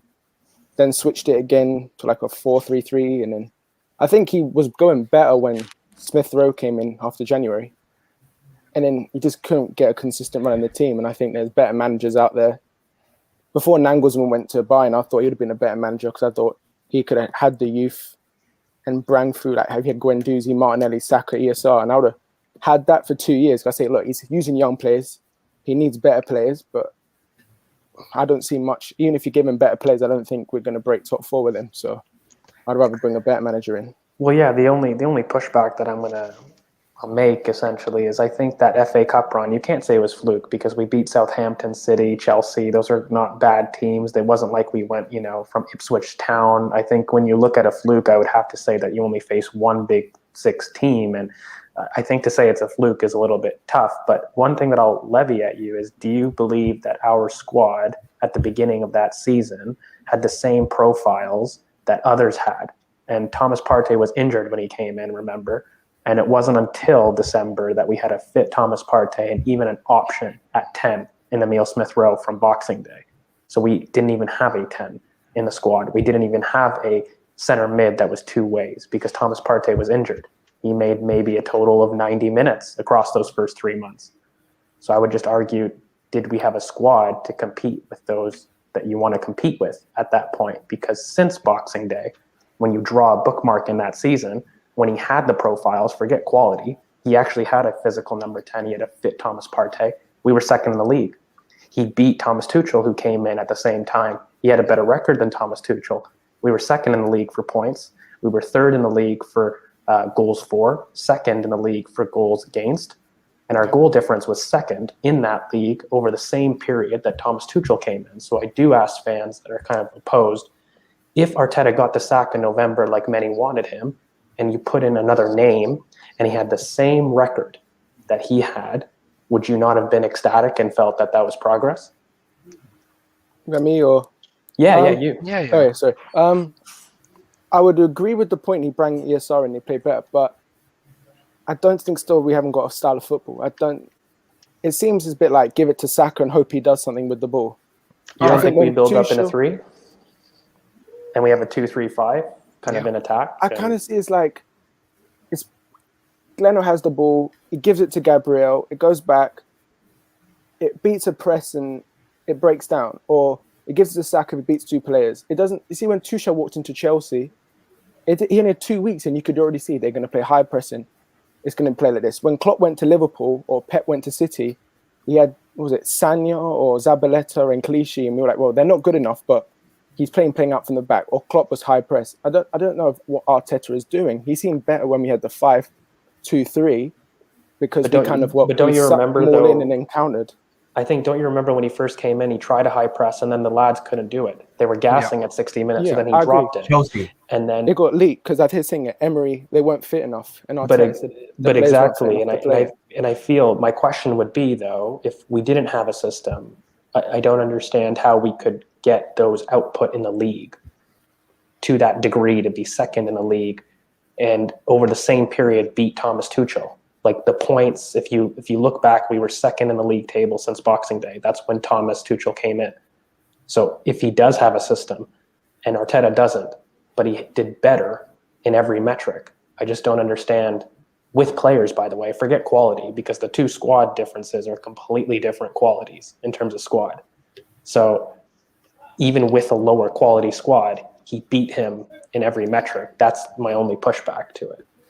You can't disrespect the fact that from August to December, that if we had ESR playing, he played Pepe. ESR was injured, mate. Come on. What, from August till December? Yeah, he had a dislocated shoulder. Yeah, he has a dislocated shoulder, mate. All right. Also had growing pains. I heard he had growing pains in him. I don't mind the growing pains. I don't mind the growing pains, but I didn't know he was injured for 4-5 months, and Thomas Partey came injured too, right? But that was Arteta's fault for mismanaging him. That's he came in late. He came in late in the window. He mismanaged him in the sense that Tottenham game, we all knew he shouldn't have played that game. He played him. No, I think he got injured. For me, the only thing is I will say that the physios made the correct call in terms of meeting their marks, and he met the daily stress tests that he did, and that can happen from a hamstring issue. I'll just tell you medically, like it can happen. When it went, okay, it goes, and then you're out for 6 weeks. It's not a case of then mismanaging from your return to play because he was managed quite close with that, and when it went, it just went. It can happen. I don't think that was mismanagement. The one thing I will agree with you on though is I think he's a beginning manager and he doesn't handle things the best. Like I don't think Arteta has done everything right.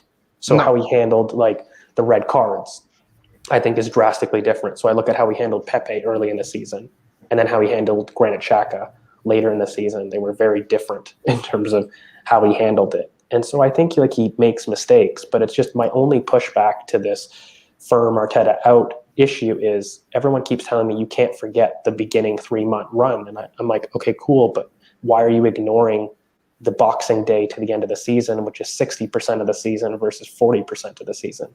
Like, why am I going to value the 40% where he didn't have the players? And if he did, I would be more harsh. Like, if he had those physical profiles and said, I'm just not playing them, that's a different issue for me. But the fact is he just didn't have his two main players, forgetting squad quality, that they're nowhere near the same. But then he beat a manager that everyone keeps saying I love Tuchel for in a record. Like, in a head-to-head matchup, he has beat him in the league. And I always consider league form, not even just head-to-head, but the entirety of his reign. Like, the entire time that Thomas Tuchel's been at Chelsea and the entire time that Mikel Arteta's been in that same period, Mikel has been better, like factually with his fixtures across the board. So I'm just very confused why that doesn't get brought up, essentially. Yeah. I mean, Cam, I always treat this debate with respect, and I always come I ask those people on the same question I'm about to ask you. Okay, so did you like where we were under Unai Emery before we start with Mikel? I was at the Tottenham game, and I would have said yes. But so you were happy with 32 shots being conceded, the Europa League run that ended in failure? Up to the point that Europa League, I would have said no. He's not good enough because he's not good enough. Yeah. So yeah. So under Emery was bad. Yeah.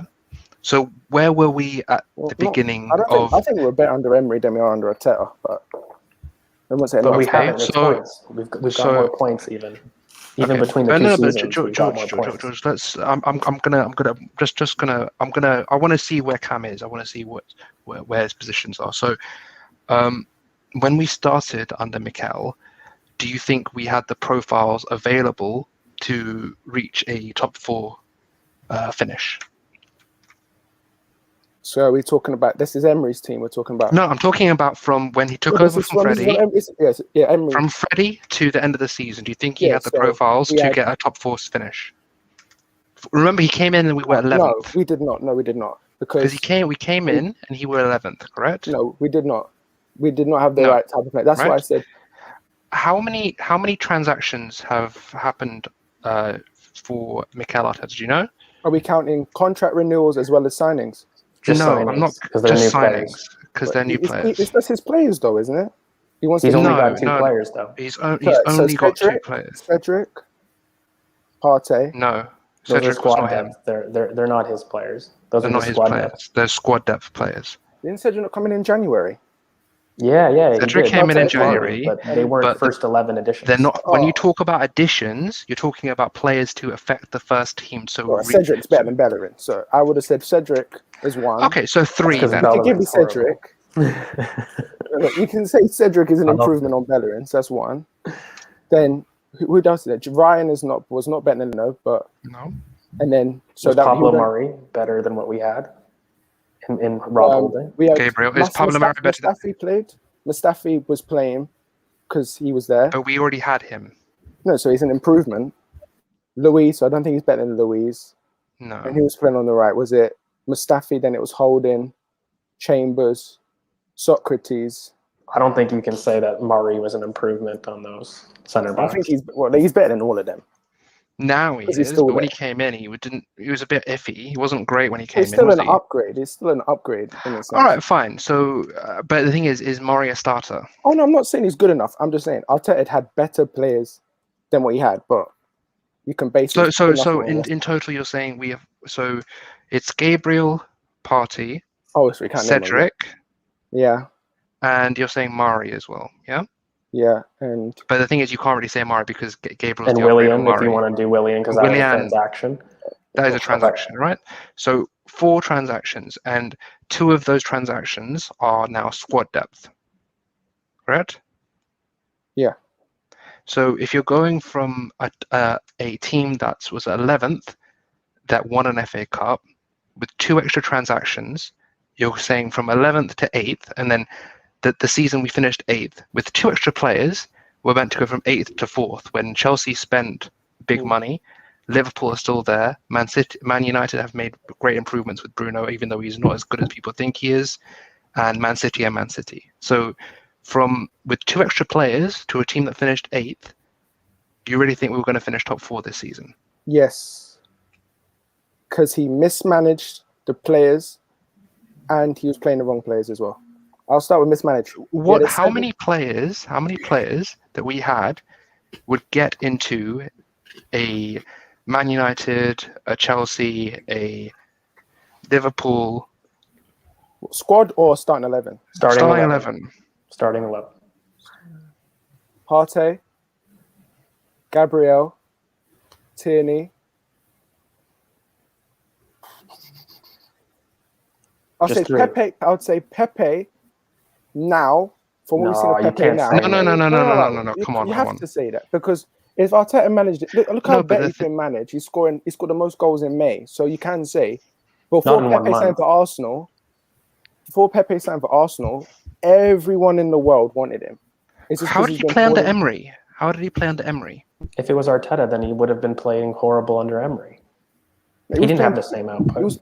I'm talking about before that. I'm saying Pepe, before he came to Arsenal, he would have been wanted. He was wanted by all these top clubs. He got Pepe after Emery. He didn't get Pepe at Lille, did he?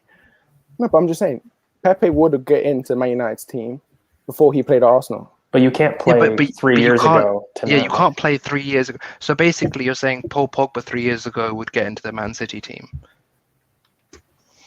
No, but if Paul Pogba was managed by Pep Guardiola, he would be instantly. No, but the point is, you have to talk about the state that we're looking at. We're looking at when Arteta came to the club. Pepe didn't even score a goal that was that wasn't an open play goal under Unai Emery.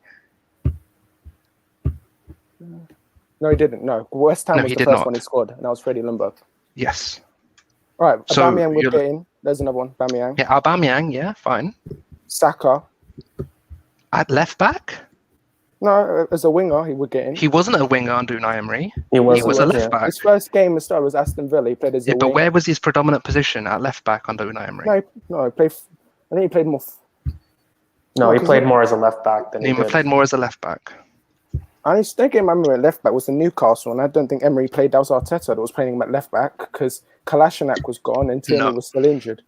No, that was Emery, mate. You can go back. He played more appearances than he did as a winger. He played once as a winger, and that was with Wolves as a right winger. That was once. He played against Aston Villa as a winger. As a left winger? Subbed at half-time because As a left winger? off. Yeah, he got sent off. It's only 1 or 2 appearances, though, mate. The predominant ones were all at left back. Yeah. Under Unai Emery, yes. Under Arteta, it's a different situation. But under Unai Emery, he was predominantly a left back. You asked me who would get in that team. Saka would get into these teams, though. But I'm asking the Saka now, Saka at left back.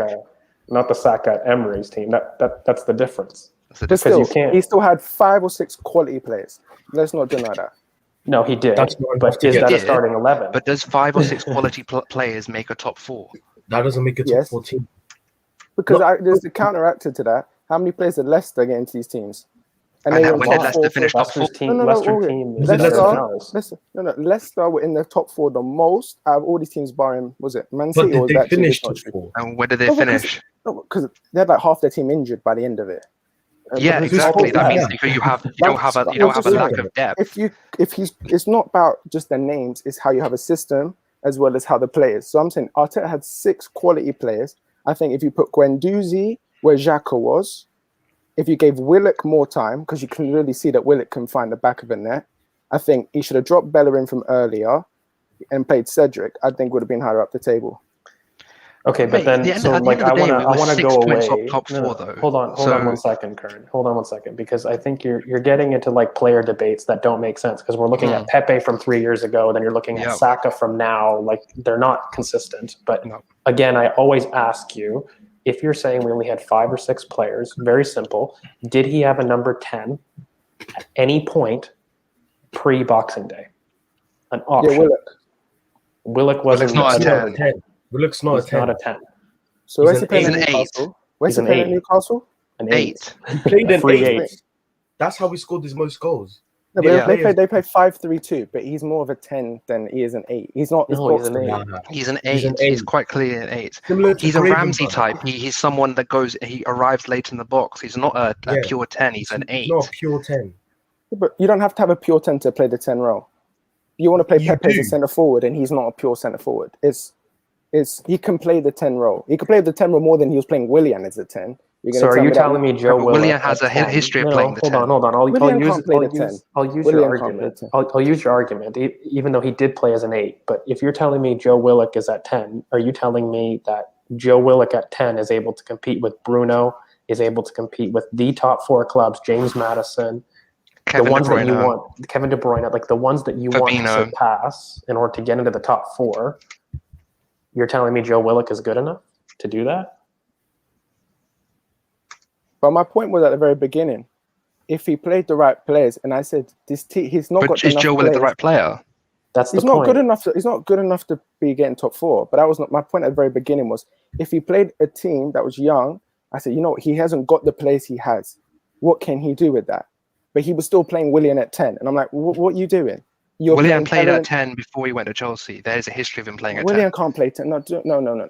William was playing 10 George, because Arteta Did he was not play scared. 10 at Shakhtar Donetsk? But the point that I'm trying to make Willian though can't is play. is He you're played telling false me nine that against Man you're City, telling against me Man though City that, away. but you're telling me that the reason that he had such a poor form was because it was mismanagement of players when at the same time Thomas Partey, who he bought, was injured and wasn't able to play until Boxing Day. No, but it was a catastrophe of errors. Guendouzi, I don't understand that. He's better than Xhaka. Okay, so then let's say I'm wrong. Why is it that Arteta beat Thomas Tuchel in the same period that he was in the Premier League?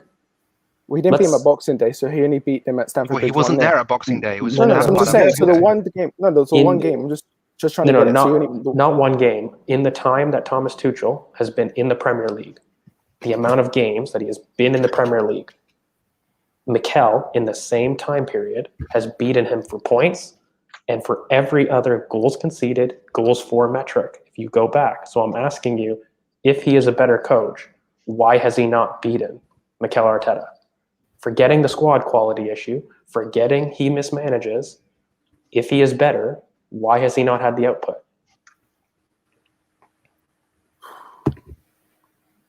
Like, let's say I'm wrong and you're right. Why hasn't Thomas Tuchel got the points? Yep. In a way better team, with way better investment, Well- with over £100 million of investment. 200 million pounds of investment. well, you could say, well, if I knew the points, I could say, well, that Villa game last of the season meant nothing because they had Champions League final, which he won. So that's that.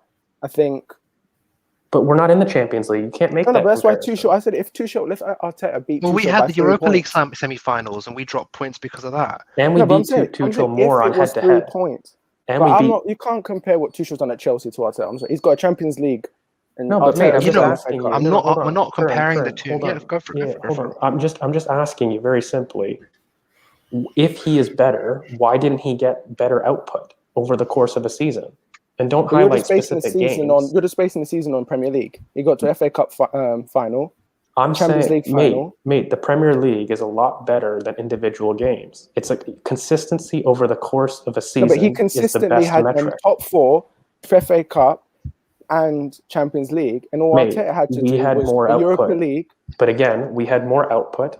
And if Mikel Arteta had the same players available throughout the course of the season, and you extend that out from the start of the season, those point differences are very different. And when Thomas Tuchel came in January to the end of the season, if you compare that same 4 months with Mikel, he has less output in every metric. Goals conceded, goals for, total points in the league, everything. So Yep. if he is a worse coach, okay, how is it that with mismanagement and a worse coach that he achieved better points than the other manager who has better tactics, better players, and should have got more output, if I'm wrong? That's what I don't understand. Could you look at the games that we played versus the games that Chelsea played? Yeah, It's half I the did. season. It's over half the season. It's No, but 60% of the season. He didn't have more top 4 rivals, mate. We had the same amount. Yeah. But And we beat them, and we beat him twice. Like it's And not. we It's, so beat what are you them trying to more say? head-to-head. Arteta's a bet. So Arteta's no, I'm given just the- saying we're not saying he's. We're saying No, we're not that saying with, that at all. with a team that had profiles, he showed that he is able to compete and be in the top 4 with pure profiles. He didn't have those in the first 3 months. And so what I'm saying is, if you were to buy him a center mid, or even just have Emile Smith-Rowe, now that we have him, we didn't have him, but if you had a center mid and him, he would have got top 4 because he showed it since And a Boxing backup Day. left back. Can you guarantee he would have played him over Willian? Yes, for I the would first have, month? because Yes. he did for 60% of the season when Yeah, because both were Willian shot available. himself in the foot. He knew that he was not good. No, but you I'm saying can't ask. that's not Can you true. guarantee? it's true You can't because ask if you. he got 3 assists and everyone was like, "Oh, look how good Willian is." No, and then he Cam, dropped. mate, Lacazette you got to be scored fair. 3. Emile Smith-Rowe wasn't available. You have No, to but be I'm saying, fair. let's When say they were both Smith-Rowe was- available, who played more? Very simple. No, When they were Smith-Rowe both did. available. Okay, so then Yeah. why would you say that he would play Willian over Because he would Smith-Rowe? have. Because if it was the start of the season, he would have played Willian over Smith Rowe. Of course, he would have. Why? Why? Mate? That doesn't make How? sense. Because there's the How same can you reason why he determine dropped. He dropped Lacazette, who scored 3 and 3, and played Willian as a false nine at Man City. But mate, that doesn't make sense because when they were both available, he chose Emile Smith-Rowe. Because Willian already dug his hole at us. We all knew he was rubbish by then. That But doesn't how can make you sense. determine the fact that he won't play him if 'Cause that's- he is 'cause someone he It's, bought it's a him. hypothetical. It's That's literally a not even true. hypothetical. No, it's because he bought him and he was going to play him. It's the same reason but you- why. It's the same reason But why he literally, was playing the Bellerin facts don't up back to up Boxing your- Day. No, but it's The fact facts though, don't- because why would he played Willian as a false nine at Man City because he had to get him in the team, even though Lacazette scored 3 and 3 and dropped him. But mate, you're not making sense when they were both available to Yeah, play. I agree with you. I agree with you. He played chose. So Smith how Rowe. can you? But But he you sit picked there Smith and Rowe say? because he had nothing else to pick at the end of the day. Because Willian was it Willian Okay, was so gone. then, mate, let's Luiz say that was you're had right. COVID. Mate, again, I say, let's say that he's right and he has horrible mismanagement. But at the end of the day, he did not have Smith Rowe to pick him. And when he did, along with Partey, who was injured, he achieved second in the league from that point to the Yep. end of the season. And I'm just asking you, let's say you're right and he mismanaged and he's the one at fault. Okay? How did he not beat Thomas Tuchel in the same On period? points. Yeah, mate. On goals conceded. You want to choose any Mate, go metric. search up. It's Choose any metric. Goals I can't- conceded, goals scored. Whatever you want to do. Just go Yeah. from that point. I can't. I don't know the answer to why he got more points than Tuchel. All I know at the end of the day, Tuchel got top 4 in the Champions League and Arteta got 8th. But this is the problem because then you're going to sit there and I'm going to ask you, do you think the squad quality is the same? Even with No. Partey? So then why, but then I'm going to ask you then, mate, if he achieved those achievements in a worse quality squad with the profiles, why would you not give him the benefit of the doubt after another transfer window of achieving this with more players in the team? Because I feel that one, he had good enough players, I think, to capitalize at the start of the season. But we proved that we didn't because we didn't have those We same had, I players think, available. Guendouzi would have made a much bigger difference in the team. All right. Do you think if we had kept Guendouzi this season, we would have got top 4? Yeah, I just disagree But with you based on because what? the problem the it 6 wasn't when points that with the Wolves, the Burnley, Southampton at home.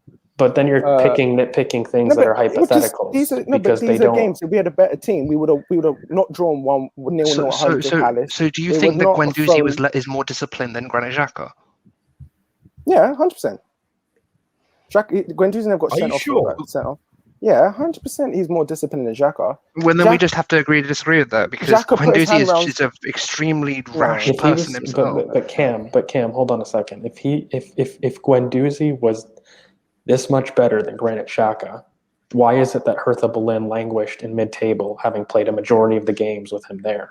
Look at the players he's got around him. There's like No, Look at the mate, you players- can't look at the use players that around same him. argument and then say that Arteta doesn't get the same benefit of the doubt. If you're telling me that the reason that a team didn't achieve their space was because they had a poor team quality, and then Arteta, who has the same poor team quality, doesn't achieve your achievements, you So are we can't make saying- that same Are we saying that excuse. because Torreira was at Atletico, that's why they won the league? No. Who's saying that? That doesn't make any sense. Because Guendouzi was there, they didn't do well, but because Torreira was somewhere. No, Atletico Madrid won it because their squad quality was excellent. They're completely different situations. Torreira didn't impact that team. He played maybe a total of 5 No, times. I'm just saying. I feel that Guendouzi is a better player than Xhaka if we had him in the team. I mean, I'm going to have to agree to disagree, but again, I'm using your argument. If he is a better player, why didn't he impact Hertha Berlin to raise higher in the league? If he is so good, then that point must remain that regardless of what he has around him, he elevates the team. And if you're conceding that's because the team was too poor quality, why aren't you being consistent with Mikel Arteta, whose team quality is much poorer to all the other ones in the league? That's my issue. You have to be consistent in your logic. I don't think our team is worse than Tottenham, who finished above us. I don't think our team is worse than West Ham, who finished above us. There's no way you're saying West Ham's squad's better than Arsenal's. It's more balanced. It's not. If he has 4 keepers in his squad, how is that balanced? He has no striker. You're telling me that West Ham's midfield balance without a Thomas Partey, who again was injured. I want you to be consistent because you can't chop and change with it because he wasn't available until December.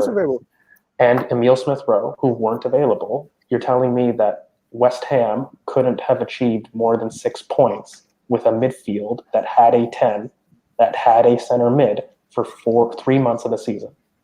You're telling me you can't make up 3 because Rice was injured. Points? How long injured was Rice for? Maybe it was for 6 weeks. That's not the same as 3 months. Yeah, but Rice was it over a month, almost 2 months? No, it's 6 weeks. I just said that was the difference.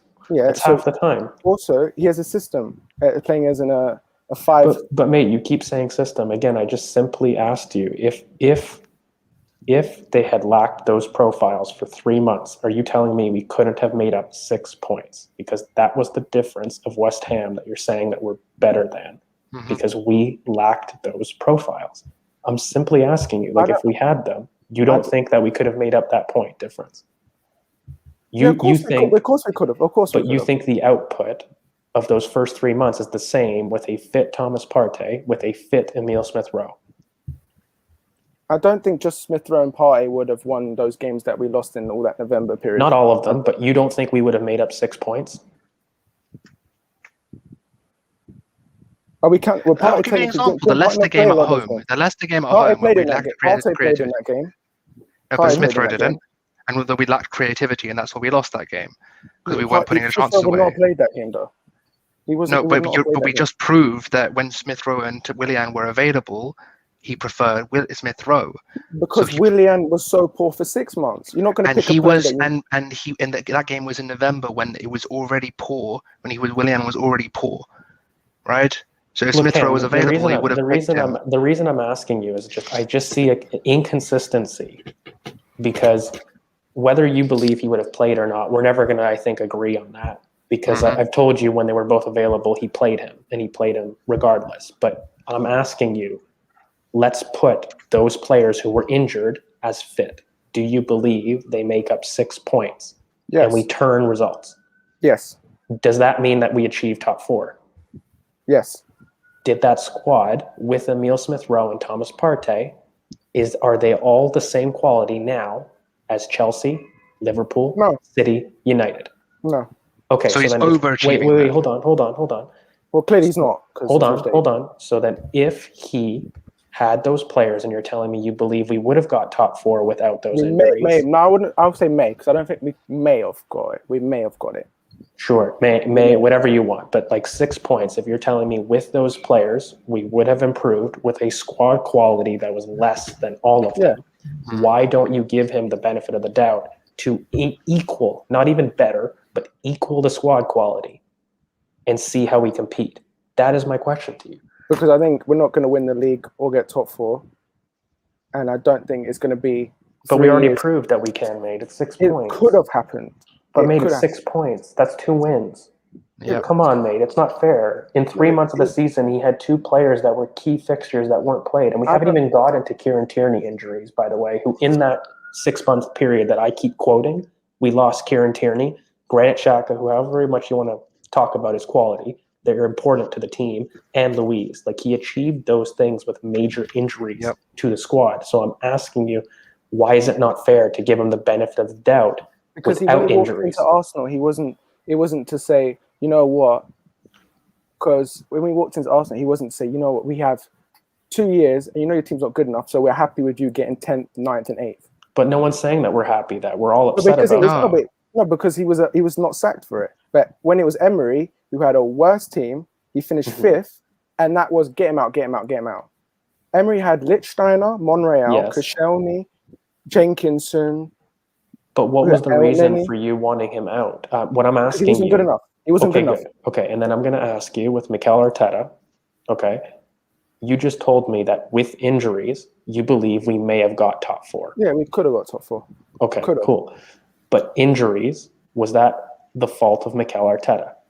No, it wasn't. You can't say that, mate. They were injured. He had a dislocated shoulder. If you really, I disagree with your part. We knew Tierney had a shoulder injury before he played that West Ham game. Sorry? We knew that Tierney had a bad shoulder before he played that West Ham game. Did he pass the fitness test? No, he didn't. Did he pass the fitness test? We did not. I knew that he had a bad shoulder before he. So played you knew that better game. than our physio team that you had a bad shoulder. We did. It was all in the press that Tierney had a bad shoulder. It was in the press, exactly. Our physios don't just send people out because the press says they're fit. They've got an injury. He has a stress test on the shoulder. He ran into Antonio and his shoulder got dislocated. So it's kind of them.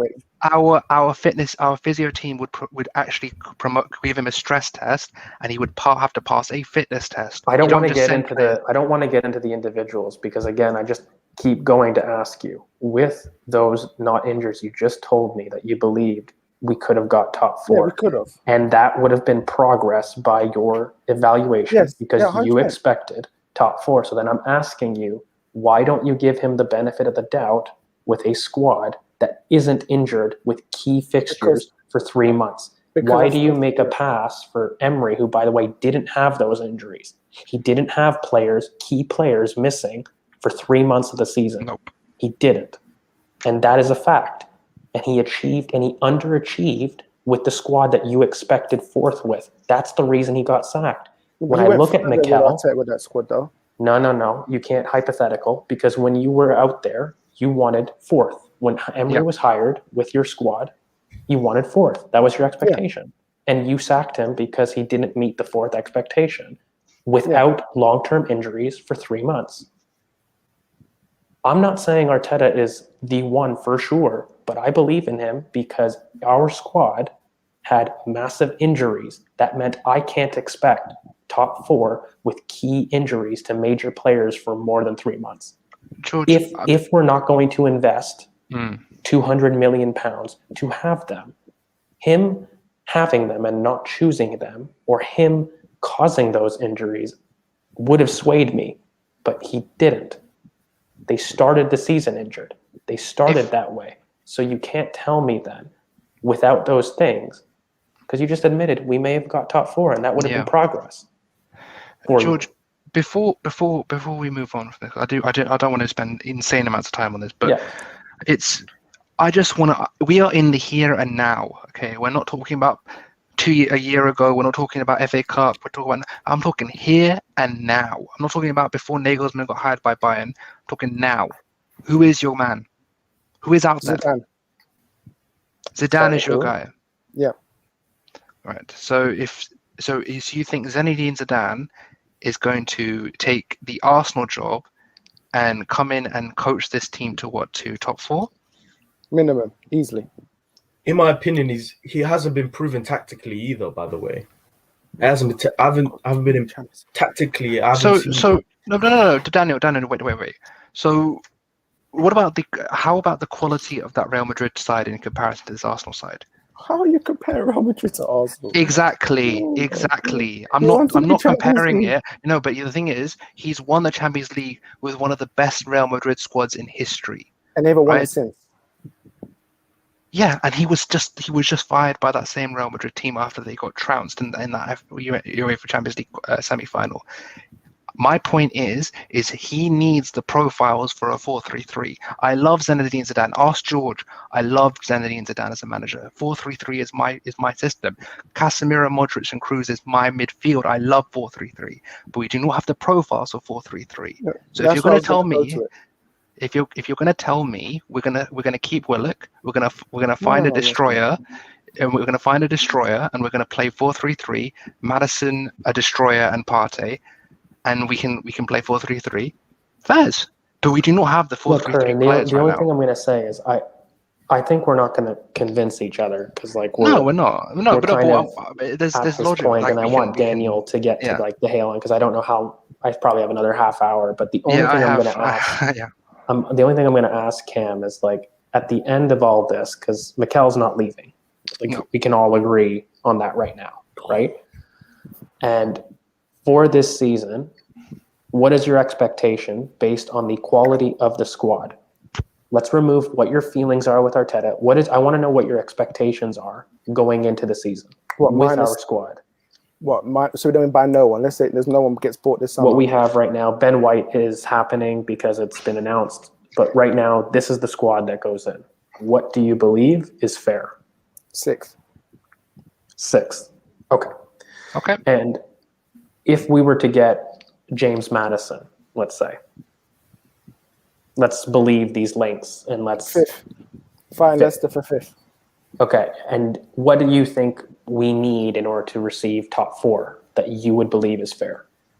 Basuma. Like another center mid, essentially? Yeah. No, just Basuma. Okay, Basuma. And I'd agree with you. So, a right back. Do you think we need a right back for top four? Yeah, because Bellerin can't defend and Cedric's not good enough. Okay. So I'm asking you then, we need a goalkeeper. If he doesn't get all of those targets, what would be your fair expectation? And then let's see what he gets. Yeah. So that would be if it. he gets what? If he gets Bissouma, a right back, and a what was the other thing you said? And Madison. He needs to be the whole top four race the whole way to the last day of the season because he's already got Partey. But where does he finish? It could be goal difference. He has to get top four. It could be he gets with four those from players. Goal difference. Okay, cool. On top of what we already have. Okay, cool. So then I'm happy to do another show at the end of the transfer window so that we can. We are happy to do another show. Yeah, I'm more than happy to be there. For sure. And just to be fair, because we don't know what the window is going to hold. Would you agree with that, Cam? Like we don't know. Of course. Okay.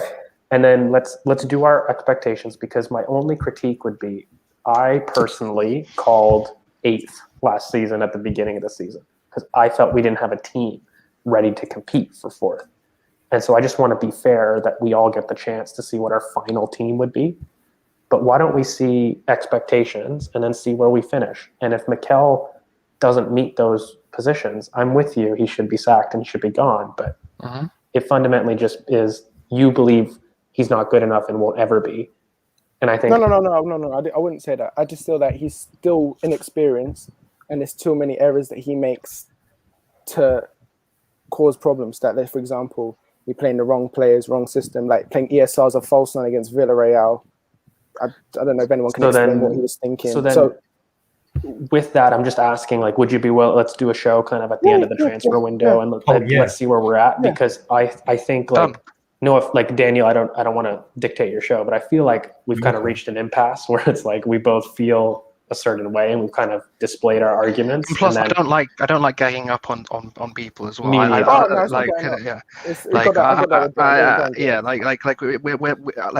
Me and George are quite clearly we have a lot of similar issues when it comes to Mikel, and I think that we need to just progress a little bit because I think Daniel has something else he wants to get into before we head off. And I think it's fair. Look, I just hate that on social media, like you clearly have your own opinion and I have my own opinion. I just hate that the other person has to be stupid in like social media debates in terms of having an alternative opinion for it. You can disagree and be smart on both sides. There's no need to be.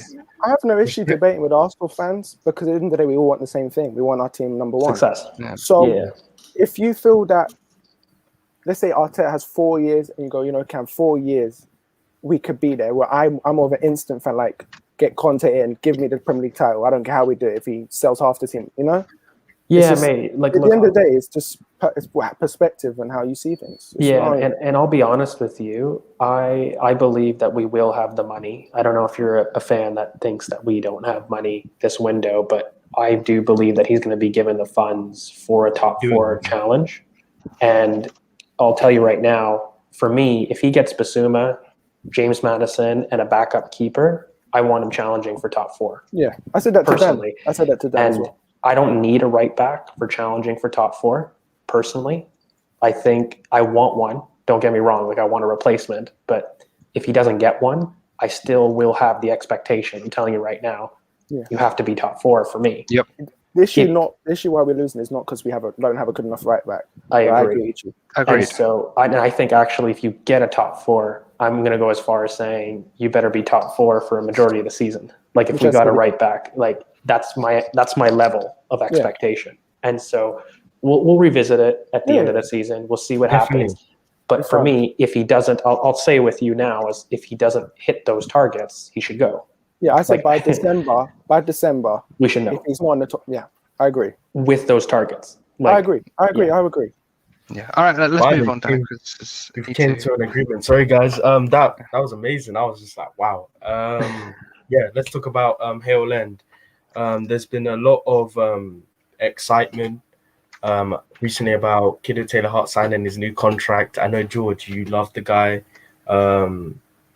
You've displayed it many times. You love the guy.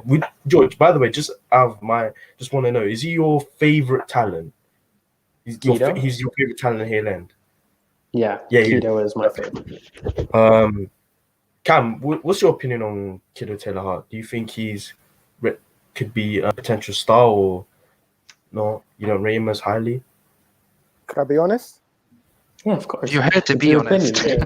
No, I don't. I've not seen the kid. I've heard good things about him, and obviously I've seen George on other channels talking about him and Balogun and Hutchinson. So from other people's perspective, I think if the kid's got the attributes, he should be a good player because Arsenal kind of do develop good strikers, but I couldn't say, you know what, he's the next Thierry Henry. I haven't seen him live to really say, but if he gets a good run in the League Cup, then maybe I can be watching him at FA Cup. But a lot of people are happy that he signed a contract, so happily he's still here because I know a lot of interest from abroad. Yeah, no, mate. I think like he's the best talent in my eyes in the academy. So I don't know if you know, but he's already 6 foot. Yep. He's got absolute elite technician both sides. He's got a right foot, a left foot, both sides. He isn't necessarily 1 footed. He's very ambidextrous. And he's just one of those flashy wingers. I always tell people he's like Reece Nelson, but with Ismaila Sarr's running power. Okay. So he's a massive talent. In terms of what I want for him this season, anyone can check my Kiddo Taylor Hart post if you do want some like more technical stuff. I send spam it to Kiddo as well. Send it to Kiddo as well. We've all been doing it. Exactly. But in terms of what I expect, I want him to have like a cameo season. In terms of, I expect cup appearances, I expect chances. I don't want him starting games, but I want him, involved in the first team. And kind of like, how Emery used Saka in 2018, where he wasn't a starter, so to speak. He was, part of the squad in terms of that. That's what I expect for him. And then the following season, I would like to be considered a starter, essentially. Like, I think that's the progression I see for him. And we need something at the left wing as well, and I think he could be absolutely perfect for Is he a number 9 or is he a winger? He's a winger. No, he's a winger. He's a winger. Okay. Yeah. He's a winger. He's a winger. Okay. Balogun's a 9. You could get because you got Martinelli, Saka. You can get in there. Mm-hmm. Especially at left wing. I wanted to ask. A lot of people have been asking me questions, and I thought you'd be the perfect person to explain this. How do Arsenal recruit their youth talent? Because I know they've restructured it these past couple of years, and I've had a lot of DM requests on people asking me, how do they now look for their talent? Well, yeah, we had a whole youth pod that discussed the restructuring in terms of that, but we had Per Mertesacker gutted the entire youth structure in terms of how we recruit. And so we recruited, Dan Michichi, who's now our U16, who got moved up to the U18s, and Ken Gillard, who was a U18 coach, he's now moved into the lone managerial aspect of our under 23s. And so he's a coach that's going to be responsible for kind of deciding the under 23 loans along with Ben Naper, who's our loan manager, and how we now recruit these kind of local talents. Lee Heron is a name in terms of our recruitment that we've kind of added from Reading. And, you know, when you're looking at infrastructure changes, we basically just poached some of the best talent within the league and within the English FA to come over to Arsenal. So Dan Machichi was also part of the England FA in terms of the U16s. And the current coach that we're really linked with heavily about having for the under 23s is Kevin Betsy. And if people remember Callum Hudson-Odoi and that generation, they were responsible for the World Cup win, the U17 one, and Kevin Betsy was the coach for that. And so there's a very common thread that we're recruiting from the England FA setup to be our coaches. Kind of, you know, Dan Machichi came, he was the U16 coach from England. And so that's how we're doing youth recruitment. And it's really exciting to see because, mate, we're choosing the best minds that the English FA have done. And, you know, they did a huge restructuring. It's no coincidence that, you know, England's talent pool has been absolutely immense in the last 5 years. You know, these talents since 2017 have been excellent and they're just getting better. So that's the reason or how we're getting these youth talents. And I think that you've even looked back to Amani Richards. We're poaching talents from like some of the best teams. You know, he was from Chelsea too. You know, the recent striker. I don't know if you guys have heard of Amani Richards, but he's a striker that was poached from Chelsea in terms of their youth setup. He's a U16 striker. So we're clearly doing moves where we are recruiting the best domestic talents. But even last year, I don't know if people have heard about kind of some of the names that we brought in, but you got your Tim Akinola, you got, you know, your Nikolaj Muller, George Lewis, Salah Ad-Din, Omar Rekic. These are all players that we started to recruit from foreign talents to kind of supplement the under 23 squad. And that's been a change that we haven't done at youth level for absolutely years. And I think the loan system is completely different now with Ben Naper. We actually have a person in charge of that. And we now have a coach who's coached these players, choosing the teams as well, and Ken Gillard. So it's just really good planning. And I think Per Mertesacker's done an amazing job in terms of restructuring that youth setup. And I don't think it's coincidence. And I would argue to any fan, it's like impossible for you to be blind about the number of talents that were coming through. Like even at U18 level, from Okonkwo, from Keto Taylor-Hart, Aziz, Charlie Patino, you know, the list goes on. Brooke Norman-Cuffy, Zane Monlouis. Yeah, like there's tons of talents coming through. And I think we have like 3 generations of talents that have come in now. So it can't be coincidence. So the work that, you know, Per's done since 2018 has been awesome. So that's how we get our Hale End talents. And I think it's here to stay because you can see the proof is in the pudding. How many players have we had on first team appearances now from that Emile Smith-Rowe generation? 5, I think, in total. It's 5, yeah. Right? And then the U18s, we already have 2 confirmed that are coming. Keto Taylor-Hart and Arthur Okonkwo. I'm telling you, there's more. Aziz is going to come. Patino might. Patino needs to take a step up physically, but he should. If he does make that step, then for sure. And the only thing I'll say is, like, when's the last time we've had this many Hale End people in the Premier League? Not just in the squad, but in the Premier League. It's been immense. Even someone like Omari was starting pre-game seasons, and George, remind me, who's the kid with the whose kit was too big for him because we got it wrong. Henry Francis, thank you, because we got it wrong on we called him Henry Francis Jeffers on the pod. It was a bad mistake, but we've got plenty of players coming through. I was saying, as I said earlier on the show, we have enough talent. If we have the right players now, we can go for 5 to 10 years. This project, it's not something that you can say that's going to keep us in line for 5 years like the Liverpool project. We can go longer because of the age of the talent we have, because of the recruitment we're doing at the youth level at this moment in time. So if you look at every position, we have youth quality apart from left back, which is why both me and George wanted to sign up a homegrown left back from under 18 level. So someone like a Thierry Small, a Lee Buchanan, and a Josh Doig, as I mentioned earlier in the podcast. So it's something that it's very encouraging. We need to recruit the right leadership profiles now in this window, so that when these guys come through, they have a squad that has leadership on the pitch and off the pitch to allow us to build a culture, to allow these young talent to come through and show this Arsenal DNA that we're told and as part of our culture as a club. So it's something we have to be. I'm not going to be Josh Kroenke with the be excited, but it's something we need to look at and say, look, there is a clear plan, and there's a clear progression of our league seasons as we go from 21 to 25 and 25 to 30 in terms of year wise. We have a clear plan, a clear outlook of squads that we can put in. Thank you, guys. Guys, that's how I'm going to end the show today. Thank you, Yep. George, Karen, Cam. I know you guys are busy. Thank you for taking your time today to come and No join me. It's problem, been great. Anytime you guys need me to come on, just message. You have my contact. You know how to get to me. Thank you, Cam, for joining. I love the debate. Before we go down, I'm just going to quickly mention we just did drop a podcast today on Spotify on positional scouting. So if you're interested in terms of position by position, what you should look for in terms of scouting, whereas I wasn't there personally, I had a previous commitment, but George and my two other co-hosts were. So please check that out on Spotify. It will be on YouTube at the end of the week. And please follow our new account at Ball Over Passion on Twitter. It's in my and George's Twitter bio. So please,